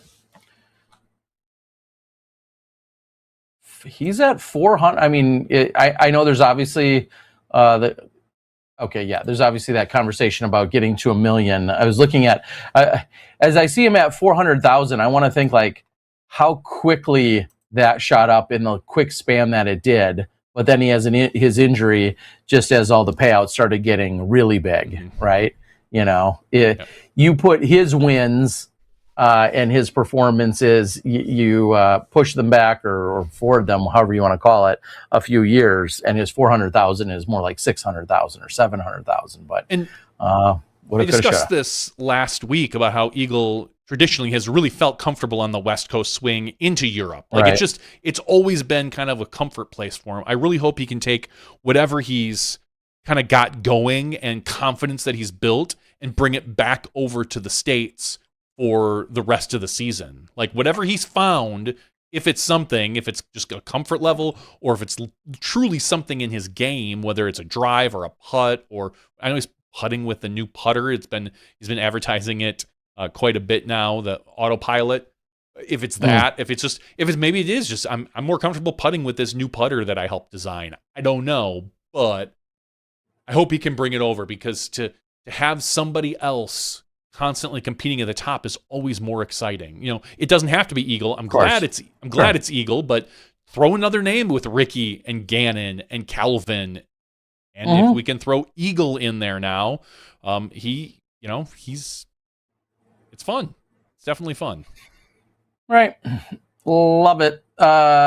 Yes, I see some conversation on the board. Yes, number 1 course in the world is the Ale course, and they had taken the title from Krokel over there. So it will be exciting, and there should be just it's a weekend, of course, a holiday weekend here, and you have the time zone differences and whatnot. So I'll be interested to see what viewership is really like, but it is the number 1 course in the world, and so they've got that going for them. All right. Some news that has dropped officially, I think, because also our friends over at Staggered Stance, I believe, had Robert Leonard on from the PDGA rules side of things. Just talking about some proposed rules. I think doesn't the rules committee takes a bunch of stuff, puts it out there for public comment maybe and feedback for like a month, and then from there makes some final decisions as to what rules may get adjusted or implemented, retracted, reworded, all of that stuff. I think that process, is just starting as well. Tomorrow, and I think the information drops. Okay. And we should have had Robert on tonight. He says Tuesdays are typically bad for him. But I'm pretty sure they had a conversation over at Staggered Stance. And if we don't have him ourselves, I would suggest everyone, certainly, even if we do have him, go listen to it on Staggered Stance. And rather than us try to butcher anything, we could just direct you to what he said there. I only watched the first half of the video, Staggered Stance, because as a lot of podcasts and videos do, it's very the thumbnail and the title is extremely like, oh my gosh, like the end of the jump putt or something, and it's the conversation was what the PDGA basically has 3 different options for what we might want to do about the jump putt, because they've done some analysis. I think we talked about this early, and they said like 98% of jump putts, when you slow them down, are illegal. Sweet. Yeah, we've said it a lot, and more or less, please go listen to Staggered Stance. There's 3 options, one of which is leave it as it is and push the circle, quote unquote, back to 20 meters. Change the rule so that you can't fall forward without maintaining balance. And then there's one other one. I didn't quite catch all of it. I was listening to it while I was doing some other things. But by all means, go read the staggered stance thing. Tomorrow, the PDGA... Or no, I'm sorry. It's Monday. On Wednesday, the PDGA drops the notes as far as what the possibilities are, as well as some other things in there. I look forward to seeing them. But it didn't... They did not take my suggestion of having a new area called the SmashBoxx, where the lie is bigger. And if we have Leonard on, I'm gonna have to ask him about it and why they didn't take my idea, which is obviously the best idea.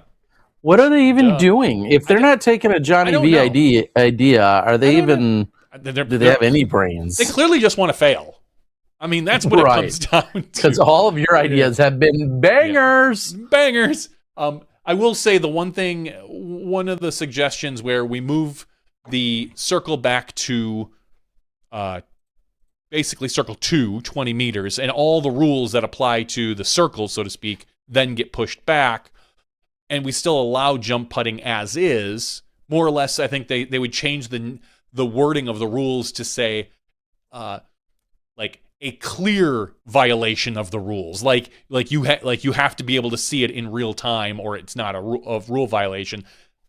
I've said before, I hate it. I think it's bad. It's dumb. If you have the option, people, vote against it, because I think it's dumb that we just say, yeah, you can break the rules as long as it's back there, because back there doesn't count as much as way up here.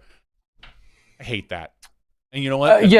That's probably going to be the one that wins, but I just hate that idea. You're saying just extending it from 10 meters to 20?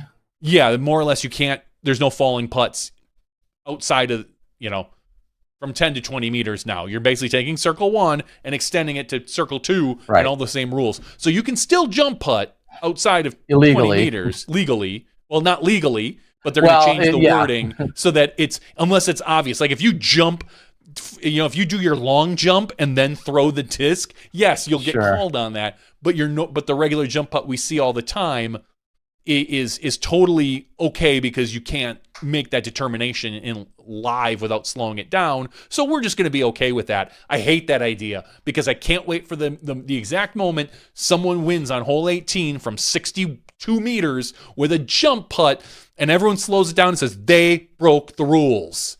And the PDG will be like, no, they didn't break the rules because you couldn't tell in real time. I hate that concept. I just hate it. Yeah, I mean, I guess I feel like I understand part of the logic is part of the logic is the conversion rate, the make rate from outside of 66 feet is so low that almost no matter what you're doing at that point. But we're getting better. Look at Gannon, who's standstilling 100-foot putts. Right. Like our sport, all we're doing, I feel like, if we take that aspect, is pushing the problem back 5 to 7 years till a lot of our players are better from 50 to 60 putts, because that's what they're forced to do now. And and your step putt now will just be, whatever. And the other thing, Terry, this is okay. Anybody can steal this. Ooh. The next pro tour you're at, the next time you're around 4 top pros, I want you to bring them to a basket with a flag. I want you to step them off and say, show me the 2-meter spot. Put the flag where you think 2 meters is, and see how 2 meters? I'm sorry, 20 meters, and see how close they are to 20 meters. If are they spot on? Are they 12 feet off? Because that's a really difficult thing to notice. And these rules are not going to be just DGPT rules. These are rules that are going to change for the PDGA. So, take your player and try to get them to tell you how far 60 feet is. I just 66 point whatever. Yeah. No, I agree in that. 20 meters is tough for all the events that don't in fact have a 20-meter circle put out. And everybody would. Yes. Let me put it that way. All the Pro Tour events would. That's what I'm saying is, at all the Pro Tours, they already do it, and there will continue to be one. It's when you and me and our 2 jerk-off buddies are all playing together, and we're all in the tournament, and somebody is literally standing at 58 feet, and then you're looking at you on the other side of the basket, and you're at 67 feet, and we're both like, I don't know. Who's out? right? Yeah, who's out, and or are you outside 20 meters?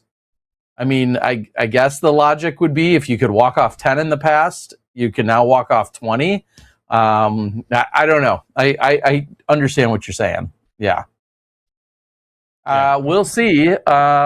We'll see what people reply with, right, in terms of these potential solutions. Yeah, I don't advocate for much, but this might be one of those things that I'm going to advocate for. This is the hill Johnny V's going to die. This is the hill that I'm going to use my platform to push. So I just don't like the idea of it's okay to break the rules if you can't tell. It's my big thing. Like, yeah, I hear you. Yeah, it's just and moving it back. I would rather just them say, let's make jump putt legal. Sure. Like, just legalize it. Just I don't care. I don't care if you're legalize it. Yeah, legalize it.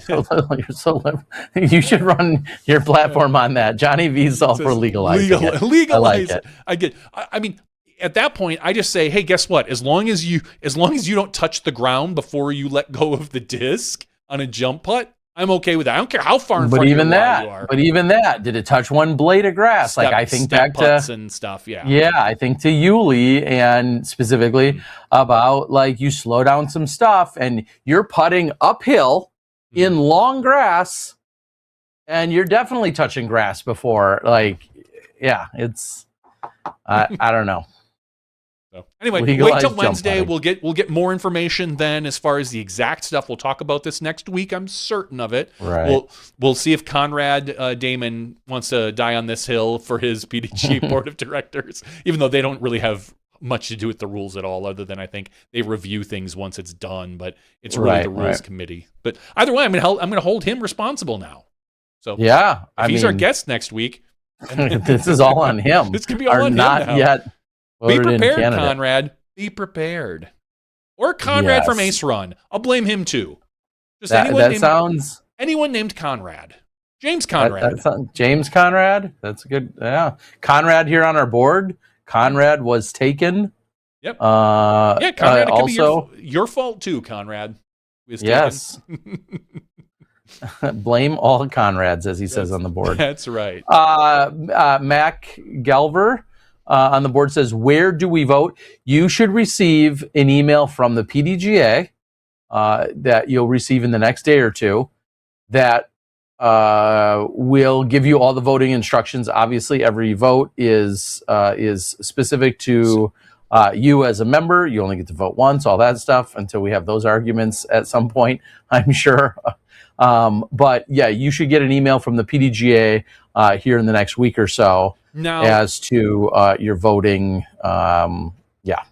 make sure you have a valid email attached to your PDGA membership, because obviously it could be going into your junk or your spam or whatever. So make sure you have a valid email within the PDGA. I don't know if he's confused or not. If he talks about voting for the stuff we were talking about for the rules, or voting for the committee members. The committee members are the things you'll be voting on come July 1st. On Wednesday, when I believe when they drop this information, this is a spot where PDG members can let their feelings be known. It's not a vote, but any ideas, problems, suggestions, changes that you may have to the ideas for the potential rules changes, you can do that. They're not voting. We don't get to vote on rules changes. That is done by the rules committee. We have them for a reason, but it's an open feedback forum time is really what it is. It's a feedback forum. And please, by all means, give your feedback. I will be. Yes. Is what Johnny V says is what we should do. I don't really.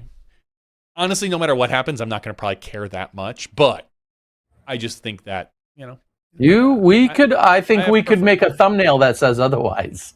We could get some very clickbait titling and make a massive thumbnail. Johnny V eviscerates the DGPT, the PDGA, the DGN, Terry Miller, just all of them, and then some big angry face like that. Right. So let's do that. And it has to be in yellow and white letters now, I've noticed. Everything's in yellow. Yellow? And white. Oh, it's but red arrows. I think all clickbait, A bunch. Well, red arrows and maybe a red YouTube circle. is red arrow. But lately, everything I've been seeing is in like bold, thick, white, and yellow font. Okay. I haven't noticed. Just take a look at that. That's right there. That's what it is. That's what we're going to do. Yeah. All right. I am not even talking disc golf. All clickbait everywhere is exhausting. Is what I will say. I don't even anything that I click on that I later find to be like was a stretch has become so exhausting, and that is across lots of different genres of videos. It becomes tired. Maybe I need to just watch more boring stuff, or what's perceived to be boring. No, because I'm not clicking on them for the title in the first place. Yeah, I don't know. I got to figure it out. Yeah, the problem is even boring stuff. They have to like. I watch a bunch of. Boring I guess that's how they try to make it sound not boring. Woodworker videos, like, hey, I'm going to build this cabinet, but no, this is the most extreme cabinet you will ever see. Cabinet makers don't want you to know. Like, right? It's like I built my whole third and fourth floor on my house for $9. Exactly, and it's like no, $9 was the hammer. And even that's cheap for a hammer. Like I bought the nails for $9 and everything else. Whatever. Either way, it doesn't matter the genre you watch, Terry. They'll find a way. Huh. I don't know. Casey Neistat doesn't use clickbait. Anyway, all right. I think that's about it for official things. Yeah, it's probably not, but we'll say that it is. That's good enough. Yeah, it seems like official things for tonight. I've got some other random odds and ends myself after the trip and some of the experiences, but yeah, good luck everyone playing this weekend. Yeah, have fun. Have a good 4th of July. And I'm just going to tell you, you're welcome to put. The U.S. has got a nice big heat wave over it, so stay cool out there, people. You are absolutely welcome. Feel free to put it to list or tag me in the put it in reverse or back up Terry and put it in reverse Terry memes. This is the time of year for those. Being a fireworks themed scenario that it was. So I expect to get tagged in quite a few of those, and I will happily oblige. This is the week for them. But yeah, if you're going to play with some fireworks, first of all, don't. But second of all, use your non-throwing hand if you're going to be stupid with fireworks this weekend or this week. There's my pro tip for everybody out there. All right, let's. AVR says horrible disc golf form and technique videos are now getting me. All right, well let's call it. I want to say thanks to Rob, and again, open invite remains. To any potential board member that would or candidate that wants to join, we'll find a way to BS with you and have a conversation. Or if there's things you specifically want to talk about, obviously we want to hear it. So, but thank you to Rob. Next week we'll have Conrad Damon joining us. He's got some stories that are above and beyond his candidacy. So I'm excited to hear what else he's got for us. And we'll be back on Tuesday night assuming everything's all right in the world. We'll be back on Tuesday night on our regular scheduled time and date. And we'll have some. We'll probably have some extra giveaways. I think we've got a couple of them that we can get on top of, and we'll do some of those next week. Big thanks to Rob and to all of you for joining us tonight here. I think it's a full moon. Get out and enjoy that. But before you do that, we'll have the after show where we can. Wait a minute. No. But before we can get you outside, we want you to join us in the after show, which we'll have right after this. So thanks, Rob. That's been podcast 614. We're going to take a quick break. When we come back, we'll have the after show. We'll see you then when you step inside the Smashbox. Thank you to our $2 and above patrons. Your name is listed below in the credits. If you are interested in being listed as a producer in the SmashBoxxTV credits and supporting this and other fine podcasts, please visit patreon.com/SmashBoxxTV.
Hello, everyone, and welcome to SmashBox TV Podcast 614's After Show.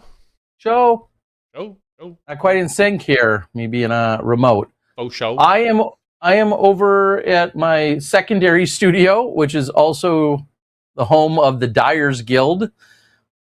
Today, I took my daughter and 3 of her friends to Wisconsin Dells, which is about a 2-hour trek north and west of me. Did you go yesterday and then come back today? No, against my That seems like desires. too short of a trip for Wisconsin Dells. And too much driving and too much heat and not enough fun for me. Yes, all of those things.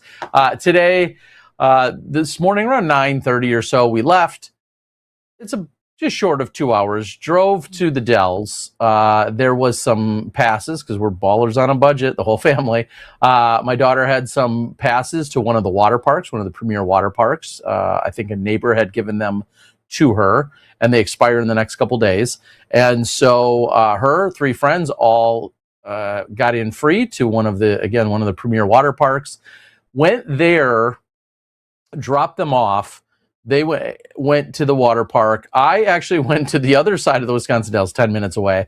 I went into a huge hotel/convention center where I've gone to conventions for disc golf or for the Wisconsin Physical Education Show, the gym teacher show, so to speak.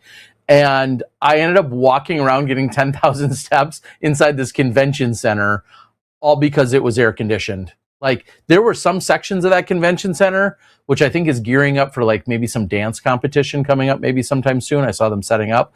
I walked throughout the hotel, walked throughout multiple floors of the hotel convention center, walked around the convention center areas, which is ginormous, one of the larger convention centers probably in the state, all at like a pretty comfortable 66 to 70 degrees because it was scorching hot and muggy and disgusting outside. And I could have went out there, but I'm like, or I could walk around for miles inside this convention center and not break a sweat. And that was much more enjoyable. So I did that, did a little bit of work. By the time that was all done, we were 4 or 5 hours in, got something to eat, and then went retrieve the kids. Where did you eat?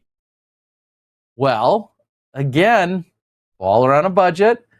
I got an ad from Qdoba that said, because of the full moon, which is they're really getting desperate on reasons to send you marketing material, but because of tonight's full moon, if you get an entree, they'll give you free chips and queso. I'm cheap. What can I say? That was enough for me. And to be fair, the Qdoba was literally like on my way out of this convention center. Like, there's like all these restaurants. The Qdoba is right. You have to drive past it. It was a 10-second detour. So I went into the Qdoba and got a chicken burrito and free chips and queso. Free chips and queso. Anyway, I didn't know if you went to one of the Wisconsin Dells. I would have. Yeah, I would have. There's a couple of like specific pizza places like Moose Jaw Pizza and a few of the other kind of iconic. But I'm like, you know what? They're going to overcharge me when I come back here in a few months for a convention. So I'll save that for another day. And just got my deal at Qdoba. Picked the kids up who didn't come out in time from the water park, which then made me rush back. And I couldn't get all the way to your house in time. So I came over to my friendly neighbors, which is Dave over at the Dyers Guild, and very quickly and abruptly set up here to jump on the show and still start on time. So, okay. Show review time, and I can't remember. We haven't talked about this. If you've talked about this prior, I mean, you and I haven't talked about it since I've watched it, but I don't remember if you referenced this show a few weeks or a few months ago. On my flight to Europe, which is a whole nother story in terms of some of those. We'll skip those complaints. On my lengthier flight to Europe, specifically New York to Amsterdam, I binged an entire series. New York was once New Amsterdam. Saying. Oh. Was it a Leonardo DiCaprio Titanic reference or something. Anyway, anyway, They might be Janet's song, but that's fine. Watched all 5 episodes of DTF St. Louis. Never. Or St. Louis DTF. Never heard of it. Really? Okay. Does Really? DTF Okay. stand for like what I think it does? Yes. Okay. Along with GTL, Jim Tan Laundry. No. Is it DTF St. Louis or DTF St. Louis? Listed here when you Google it as dark comedy, season 1 on HBO something or other, aka Free on the Plane. I've seen this advertised. Okay, I don't have HBO, whatever the service is. I only have Netflix. Max, yeah, whatever it's called. I have it. It was on the plane. It comes free with this internet connection thanks to SmashBoxxTV. Oh, well then, wait a minute. I feel like I need a login. No, you don't. So, DTF St. Louis, I guess, since you haven't seen it, I'm a little disappointed. Has anybody else seen it on the board? I watched, there were 5 shows. You'd love it. I don't know if love's the right word. You'd like it, for sure. Maybe you'd love it, but you'd at least like it. Sure. I think Jason Bateman, even though I have not seen him in everything he's been in, and I know he's a very, very deep resume. He's always so good. He's so damn good. He is so good. And I thoroughly enjoyed it. I don't know what season 2 will look like with where things are at, really. But I thoroughly enjoyed it. And it's DTF St. Louis. So all right, I'll have to watch it. If it gets your approval, I'll go ahead and dig into that. Carney says HBO is better than Netflix. That very well could be true. I signed on to Netflix when it was like freaking $6.99 a month or whatever it was. And now it's 4 times that. Mm-hmm. I'm ready to be done with it because I just don't use it enough. I don't know that my household uses it enough. I'm ready to be done. Like, I'm so sick of them just jacking up the price every single, what feels like every other week. I'm trying to think. We don't really watch much on Netflix anymore. Like, not Stranger Things was like kind of the last big thing that we wanted to watch, and that ended. I'll have to go and see if there's anything on Netflix that we still. Well, I mean, even though we don't really watch it, Netflix did just get Sesame Street. My daughter still loves that. So, but yeah, I don't know. Apple TV is the new HBO. HBO is kind of good, but not great these days for their series. But all the Apple TV has, I think, the best series going right now, the best set of series. So, and I don't do Apple products, so I feel like I can't watch Apple TV ever. Oh, you can't. Like just on principle. But you watched Ted Lasso, so. Only because it was free on the plane. I'm saying that's still an Apple TV product. So. But it was also season 1. How many are they about to come out with? What, season 4 or 5 or something for Ted Lasso? Does that sound right or no? Yeah, they're about to. How many seasons are there? I believe there were 4. I think season 4 is coming out. Okay, so I still need to see season 2 and 3. They only had season 1 on the plane when I went to Asia, so I have to still somehow track down seasons 2 and 3. But anyway, DTF St. Louis. I thought it was good. I'd be curious to know what others think. I enjoyed it though. Weird, odd, different, but good. And again, Jason Bateman. Could you name something that he's in that was terrible? No. I mean, no. I could probably do an IMDb search and find something he was in that was bad, but I mean, I obviously, I mean, funny thing is Ozark, I watched all but like literally the final season. My wife and I, it's still in our Netflix queue, so maybe we should keep Netflix to watch that and be done with it. Where we're just kind of like, I feel like I need to be in the mood for it, but it was so kind of dark, and I just at one point I was kind of like, I don't want to watch more dark comedy / whatever, but we should probably finish that up. I think of Game Night that he was in, which was really funny, the movie, right? And obviously Arrested Development, but And the Hogan family, right? Well, yeah, he was in Hogan, but I mean, that was, I wouldn't necessarily think he kind of headed that up, and that's long and far enough ago where it's like, I don't know if that was good or bad. Was it probably good for the time, but maybe it doesn't age as well? Yeah. It doesn't age very well. I think it goes without saying, of all the podcasts you consume, I consume zero. You consume far more than zero. You don't consume Smartless though, do you? No, the podcast he's on. Is that the one he that's hosts one with Will Arnett and no, I don't. I mean, they pretty much they interview celebrities, kind of. Yeah, I think largely celebrities. Yeah. I think kind of the shtick, if that's the right word, or the concept is there's obviously 3 hosts, and one host secures the guest, gives a couple of clues, and then shows up with the guest, and then the other 2, don't know who's coming, so to speak, onto the show. And then they kind of just rotate around. But yeah, that would be. I have watched or listened to a little bit of that in tiny spurts. That would be one of the few podcasts that I feel like I would listen to. Again, Jason Bateman, I feel like has been great. Well, him and Will Arnett are both very funny. I don't know who the third person is. It's the other guy from Will and Grace. Sean. Jack from Sean. Sean something or other. Yes, I forget his last name, but not Sean Astin. That's a Hobbit. And the kid from Sean Hayes. Sean Hayes. All right. Yeah. Hayes, I just, for a while I was listening to the Dax Shepard one, the Armchair, whatever. I'm kind of over listening to celebrity interviews in general. Like, it just fair, sure. To me, I'm like, I don't need to. Someone asked what are your go-to podcasts? Mostly disc golf and tech. I'll pull up my podcast. The tech ones I listen to the most are like Vergecast and Decoder. Decoder might be my favorite podcast. It's more or less. It's always something tech related. He does one usual tech CEO interview a week.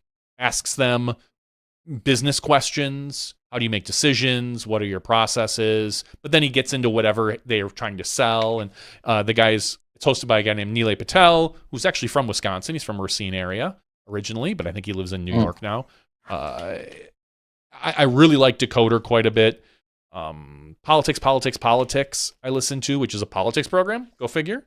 But it's very. It'd be so funny if it wasn't. It would be funny if it wasn't. But it's just like fishing. It's very down the center, which I like quite a bit, and I say that coming from a left perspective primarily.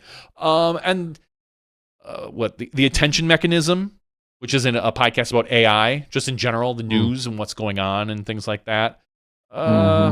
How you keep lobbying for more data centers to be built. I am. In fact, I'd like to live in a data center, is what I was saying to somebody. It would be my ideal. That constant loud hum, I can't imagine how easily I would sleep with that. That'd be great. Yeah, but wouldn't you want that warm water to like always be able to you could shower whenever I wanted to. Just get warm water on me. Like nonstop. Yeah. Just like a nonstop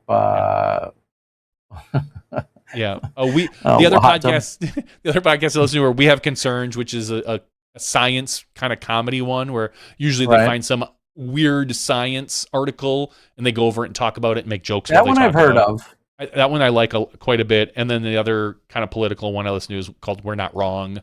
It's 3 people, similar to the politics one, but I enjoy their perspective a little bit more. Other than that, I listen to disc golf one. I listen to the Upshot just because I like to hear another perspective. Oh, there's a plug. I usually swear I usually skip their interviews. I just don't have. I don't want to, because we all kind of interview the same people a lot of times, especially with the big winners. Cool. Gannon Burr wins Worlds. He's going to go on the World Cycle. Unless the person they're interviewing, I don't feel like we're going to interview for a significant amount of time. I just skip the interviews and kind of listen to their take on news and stuff. But I do love listening to them massacre people's names. Some of the older disc golfers.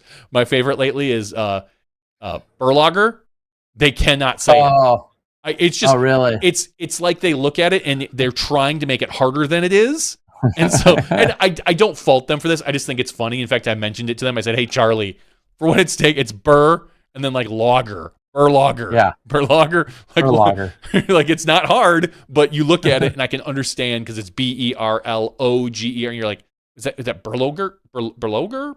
Like it's really easy. Well, to imagine say. trying to name Angela Chigfry if you don't know. Yeah. Like where it's like TSCHIFF,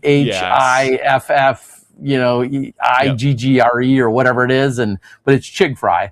And if you didn't know her or you have the familiarity with that name, exactly, you look at it and you're like, what? In general, I like listening to the Upshot. I like both the guys on there, but it is funny listening to them kind of go back, not having the same historical perspective that we have. Sure. And just some of the names you're like, oh, geez. Or, when they were like, I'm just making this up, but they would be like, has anyone ever heard of Larry Leonard or something like that? And you're just like, and I'm in my car sometimes screaming like, yes, you too. Like everybody, other that's not you knows this. But that's clearly not true because there's a lot of newer people that if they don't, then other people don't. But it just things like that make me smile and chuckle. So, those are kind of the podcasts I listen to. That's World's Greatest Con when it comes out is really good. They usually they kind of pick, it's like an anthology. They pick a story about some big con thing that happened, like a con artist, and tell the story about that. Sometimes one podcast, sometimes over a series of 3, 4, 5 of them. So that's pretty good. Yeah, I don't. That's about it.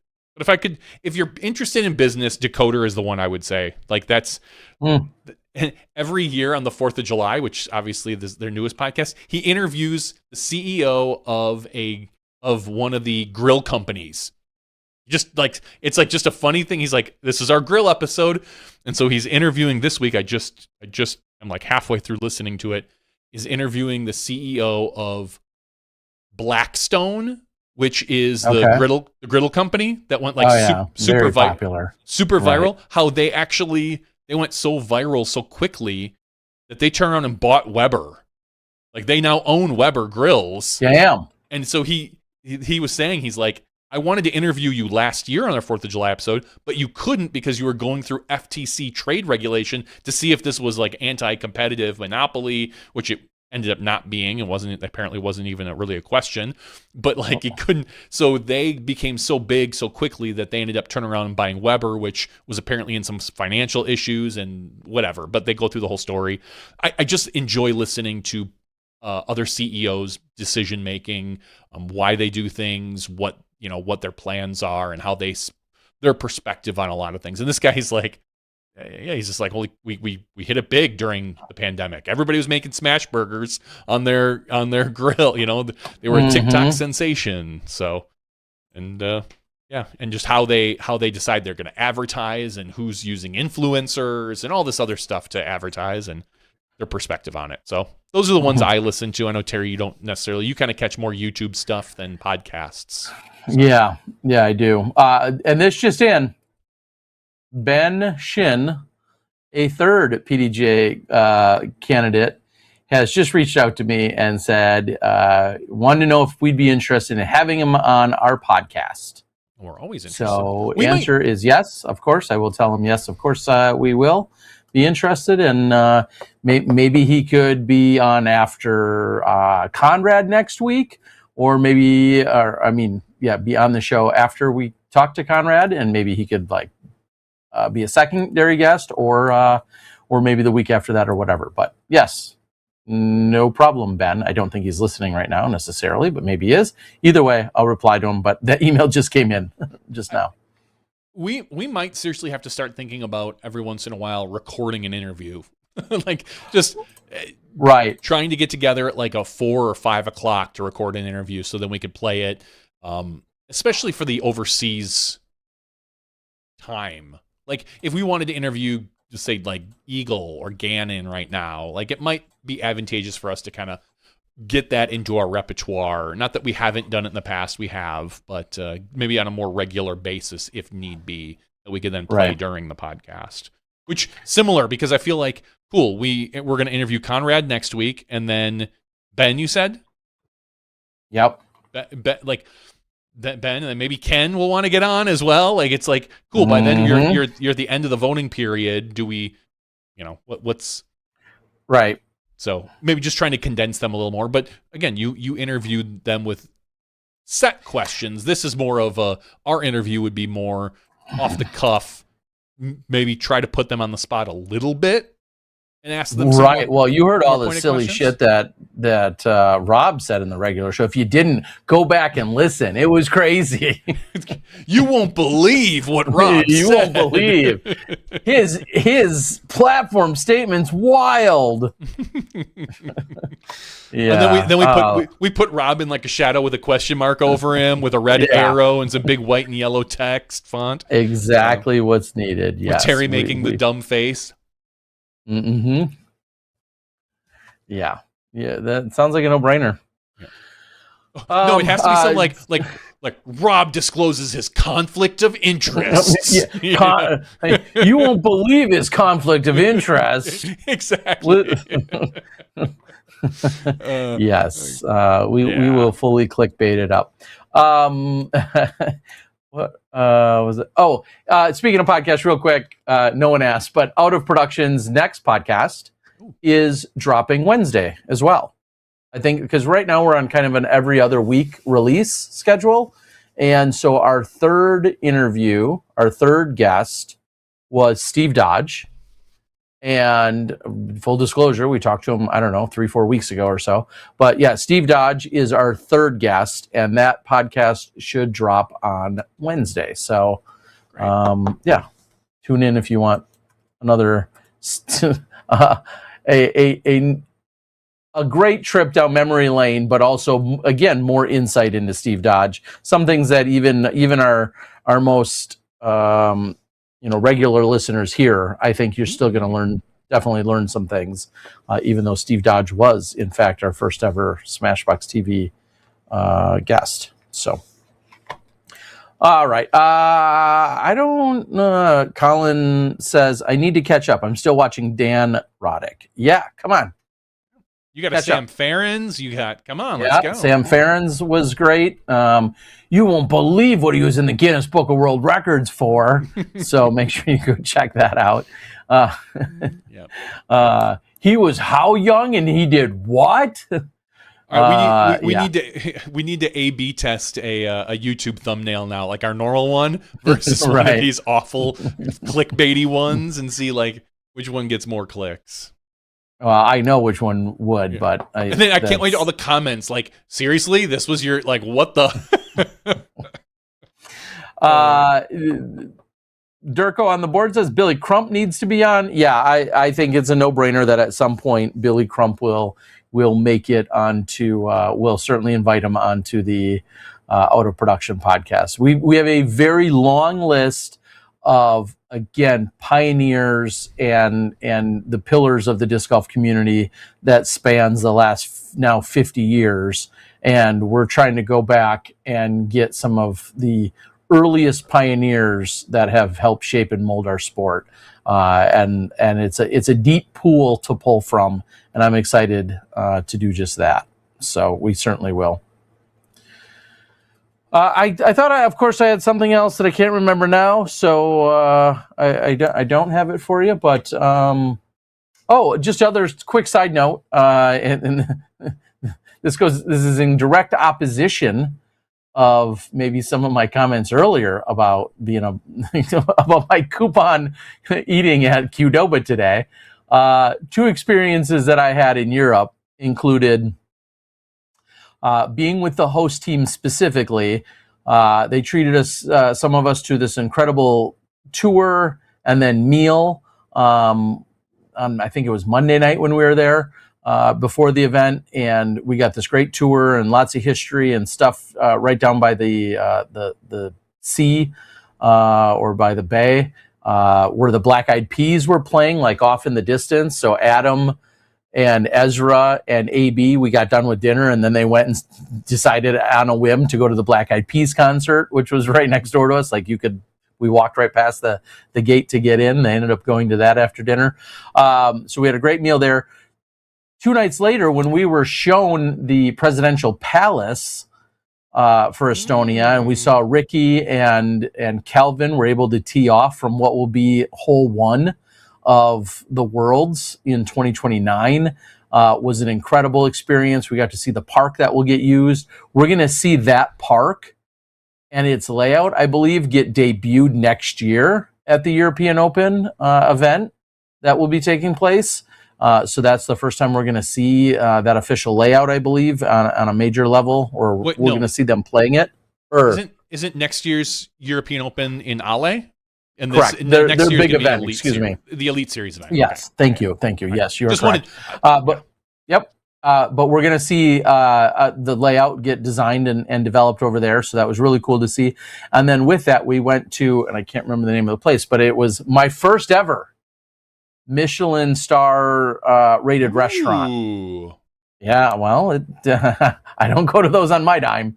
The host team / the visitor Visit Estonia graciously treated us to it, and there was 20, 25 of us. A great group, had a lot of fun.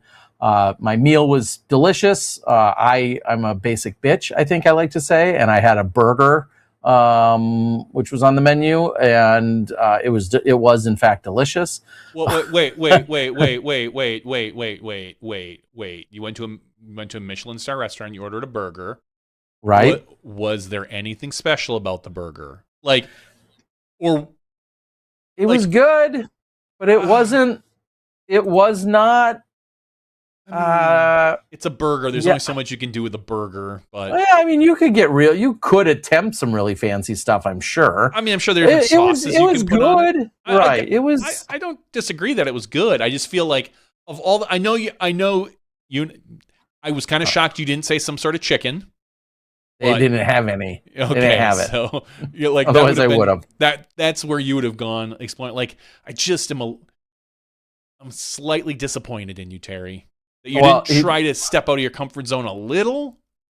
I'm going to try and do. Did I take a pic? I did take a picture of the menu. Okay, our options was sea bream, which is a whole roasted fish, grilled sea bass with a pea puree and saffron bleu blanc. I don't know. Pot of mussels. So far, burger. Grilled duck fillet. I might have the grilled duck fillet. I might try that. A beef burger. Lamb skewer. Might try a lamb skewer. I've never had one. I'm not a seafood person, so. Entrecôte,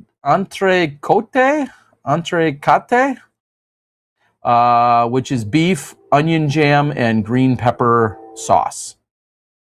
Those are your options. I might so try that. What are you getting? Probably the lamb or the burger. I mean, I probably wouldn't go burger. I would find something I wanted on there. Like there were 2 or 3 things. I don't do seafood personally. So like the mussels and the fish and the salmon, like all that stuff would be off. Yeah, so 3 out of the 6 are out of the question for you. Yeah, exactly. I would try to avoid the burger in general. I probably would have tried to go with something else just because it's like, all right, if I'm at this Michelin, unless it was like a Michelin star restaurant known for its burger, like they're like, this is the burger Michelin restaurant that you want it. Like then you go burger. But I feel just to be fair, I was asked of those options. Not that it mattered that it was Michelin star, but I was asked of those options like 3 days earlier in a slightly more simplistic route or a version of those options. Yeah. And that's when I went with burger. Now, sea bass sounds great. I am glad I didn't order it only because whoever I was sitting next to ordered it. And I mean, there was like this much sea bass. Like it was the tiniest portion and it looked delicious, but it was, I think even Nate Perkins made a joke because I think on a different table, Perkins ordered the sea bass and he's like, he was kind of wondering like, where's the rest of it? right. And I get it. It's fancy fine dining, I'm not expecting a whole pound of food or anything, but at any rate. And you're in Europe. It's not like the Europeans coming over here for World Cup that are like, Endless Yeah. fries? What is With this? ranch? Right. So, again, I don't regret my decision because I am not that adventurous. Now, that was Wednesday night. Mhm. My friend Tony, who I became friends with really in China during the Asia tour, Tony wanted to go somewhere to eat a few nights later. And I said, yeah, let's do it. Sure. So he picks a place. And we go to a 2 or 3 star Michelin location. More Michelin stars? Right. So I've had 0 in my life, and now I'm going to my second Michelin rated restaurant in 3 or 4 days. Let me. What do you know what the name of this place was? Yes, it is called I'm gonna Google it. 180 Degrees. You should just bring it up on the screen. 180 Degrees by Matisse Diether. This is where he, All right. Tony, my buddy, booked us to go. Yeah, I don't know why I bother with my pictures. I should just instead. Well, do they have pictures though? Do they have food? Oh, there. Oh, the menu. Okay, there's the menu. I don't know. I mean, you could pull it up if you want. I'm trying to pull it up here. All right. Okay. I'm gonna pull it up right now here on our show. So this is the website. Obviously, a fancy website. The 180 looks like it's kind of upside down font, but yeah. So you get nice and fancy. The 8 at least is a food experience. Okay. 3.5 hour Sure. food experience. Is it like courses? Is that kind of the oh yeah, the this okay, was yes, the shtick. So if you go to the menu there, menu right here, and this is the type of place where it sounds like you don't really get much of a choice in the menu. They just keep bringing you food. Yeah, this is like so here is almost our like a menu. tasting menu. So you've got tomato marshmallow compte, variation of chanterelles. 180 degree foie gras with hazelnut. That's duck. Seafood ravioli with spinach and saffron. Okay, so that is those are your 4 snack dishes, which I have pictures of course. But those are like when you're in the hallway or you're in the lobby area. That's what you're initially greeted with, and you eat those. And then then you move into the dining area, and we sat at we'll call it like the bar area, where they serve you, and we're watching everybody make everything right in front of us. And then go ahead with our first course. Foie gras, duck roulette, rhubarb, pike perch, white asparagus, tomato, ramson. I've had foie gras before. I didn't love it. I wouldn't probably do pike perch because I'm not a seafood person, but in a tiny little single bite, I would probably do it just to do it. Berco pork, champagne caraway cabbage, horseradish, pigeon, spinach, cherry. So pigeon, really? Pigeon, yep, pigeon breast, right? Pigeon breast. All right, yeah. I guess we don't really probably have. I don't know of any place in the U.S. that would probably serve pigeon, but it just doesn't seem like it's a very common U.S. thing to serve. I mean, they're kind of flying rats in our country. Wagyu, sugar snap peas, miso, black garlic. That sounds delicious. Almond vanilla brioche. And then the 180 degree banana. Yeah, and then that was so. There's 3 sets of desserts: the almond vanilla brioche, then the 180 degree banana, and then 4 pieces make up the selection of petite fours, the sweet creations by 180 degrees in collaboration with Kay Baumgart, which was a whole nother. So when it was all said and done, there was. I'm looking at the prices now too. Oh, okay, yeah. the degustation menu, €235. The 4-course menu, which is what sounds like you had. Nope. Oh. I had the 6-course menu. Oh, geez. €185. Premium experience, €325. That includes caviar and a cheese selection. I'd be like, bitch, I'm from Wisconsin. Show me your cheese. Right. Yeah, so those were declined. Just because I'm like, not even financially. I was just like, I'm not going to enjoy caviar and or your cheeses enough to warrant getting the additional cheese added onto it. And I said the same of the classic wine pairing, where I said, don't bother giving me 6 different glasses of wine because they're going to probably all taste like the same wine. Not that I wouldn't enjoy some white wine, but I'm not a wine person.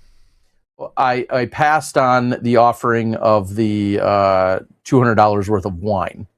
So when it was all said and done, this meal was, I'm guessing, I was graciously treated. But I'm guessing my version of the meal was somewhere around $300. Woo, doggy! I mean, as something that you're not going to do very often in your life, right? Like, I've been to some nice restaurants. I haven't been to a Michelin. I don't believe I've been to a Michelin star restaurant in my life. I'm fairly certain. Well, I've been to 2, bitch. Look at you, fancy pants. Which is 2 more than a week ago. Yeah, no kidding. But that's the type of time I would try to experiment or experience. Like, that's kind of. Yeah, I mean, again, I've gone to some fancy restaurants where it's like, my meal came to $120 because, you get some alcohol and some appetizers and, your main plate is $55, $65 or something like that. And I usually try to go to those when I'm on a work excursion because I can put it on the work card. Yeah. Why would you pay for it? Oh, hell no. Hell no. But yes, I mean, or I go to a very fancy dinner with my wife or something, but... So, yeah, it was, of course, thank you for the company and the experience. I will say to Tony, it was incredible. It was all his idea. And I had no idea it was that style of place. I had no idea about the menu. He just literally said, I'll pick a place. We'll go. We went, and it was 3.5 hours. Time well spent. We obviously got to talk and whatever else. It was all incredible. But it was an experience I will just never forget. In terms of what I really wish, and I asked this at the end because they actually let you leave. They hand you an envelope with a small version of the menu so that you can take it home and share with what you got. If you didn't want to, I guess, go to the website. But what I said to one of the gentlemen that had served us one of the many dishes, I'm like, is there anywhere where it's all written out, like what you've just served me? I mean, it's like watching a Food Network show where it's like, this is a fillet of pigeon, blah, blah, blah. And then like they went on like a 3-minute speech about how the dish was inspired and it's rhubarb from this section of blah, blah, blah. Yeah. Like all this stuff that's way beyond my, comprehension and or attention span. I wish I had those descriptions because the pictures that I haven't posted of everything you just named, I have beautiful pictures of every single dish because I'm just like, this is crazy how they're presenting it. And then the way they were explaining it, I was like, I wish I had that explanation. And they're like, no, this just comes from the chef or the person that's, setting it in front of you saying, okay, this is rhubarb mixed with such and a reduction sauce and da-da-da-da-da. And it's like, as a non-foodie, I appreciated the explanation. I just wish I had like a copy of that explanation to post with my pictures from it. Sure. It was an experience. I mean, I guess that's what the website says, right? Like, that it's a food experience, and it most certainly was. So, yeah, absolutely incredible. And the bonus payoff, walkable distance to Puhala, who makes some of the most incredible barrel-aged stouts at their brewery. Literally, 1,500 steps away is what might be Estonia's best brewery, craft brewery as well, which disc golfers have been to. They've supported the event. Their head brewmaster, along with a bunch of employees, play disc golf, have their own discs, like with their own stamp and everything. So it was so incredible to go to this place and then be able to walk over to this legendary brewery, which I've been to a few other times. What a way to cap off the night. For those who know, when I say this, to go to a craft brewery and to have multiple barrel-aged stouts on tap is just something is almost never heard of. And so that among all the other beers they make, but multiple barrel-aged stouts are on tap at this place, and they taste phenomenal. So it was great. It was a great way to cap off the night of the few hours that we were there. So yeah, 180 Degrees by Matthias Dieter. I assume he's some famous chef outside of just being listed here, but yeah, great experience. So, oh yeah, yeah. That's so missed you for that dinner. We wish you were there. I would have loved to be there for that dinner, Terry. Yeah. Again, all way above my intellectual and sophisticated grade, but it was a fun experience nonetheless. All right, so thought I'd share that. Thanks. Okay. I have drank micheladas. That's close. Yeah, That's close.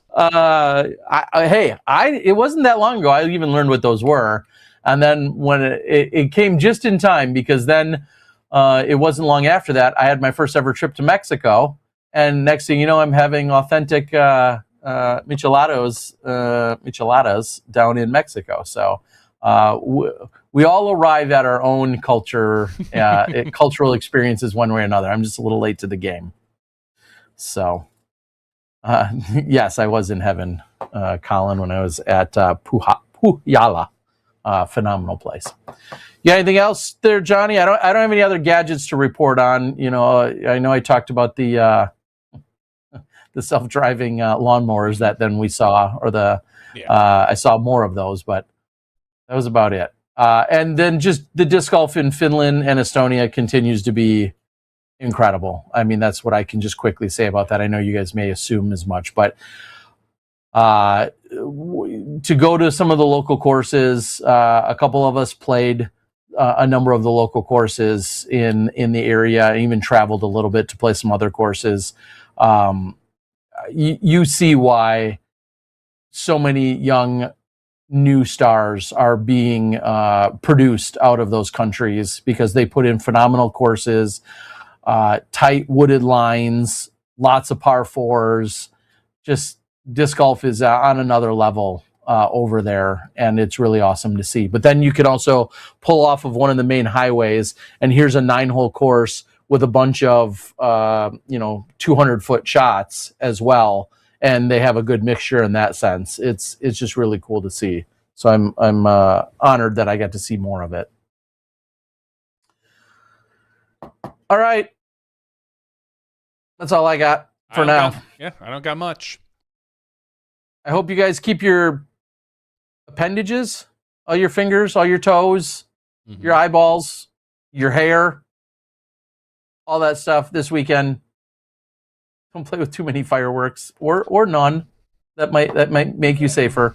But be safe wherever you're celebrating, and whatever your celebrations look like. I'll just say it now: be as safe as possible when you're out there. Fireworks or not, drinking, boating, grilling, you name it.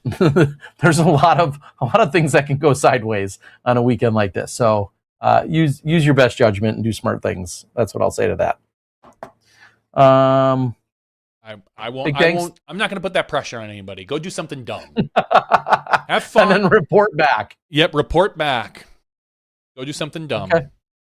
Go live your life. YOLO. That's right, literally. I mean, if you only got one arm when you come back from the weekend, I guess kudos to you for listening to Johnny V and being reckless. That's right. You'll have a story to tell forever about how you lost your arm. Right. And then, in a boating firework accident. If it's not a boating that damn firework disc golf accident. guy warned us. I should have just heeded his words. Yeah, maybe not. All right. Thank you to everyone that tuned in tonight. Thanks for the awkward or abnormal, maybe, and abnormal, awkward and abnormal Monday night session. We thank you guys for joining us. Make sure you vote, research your candidates, and do all that stuff, and then go out and get caught up on the rules and provide feedback if you have it for our rules committee as well when that becomes available. Love you guys. Be safe. That's SmashBoxx TV podcast 614's after show. We'll see you next Tuesday. You step inside the SmashBoxx.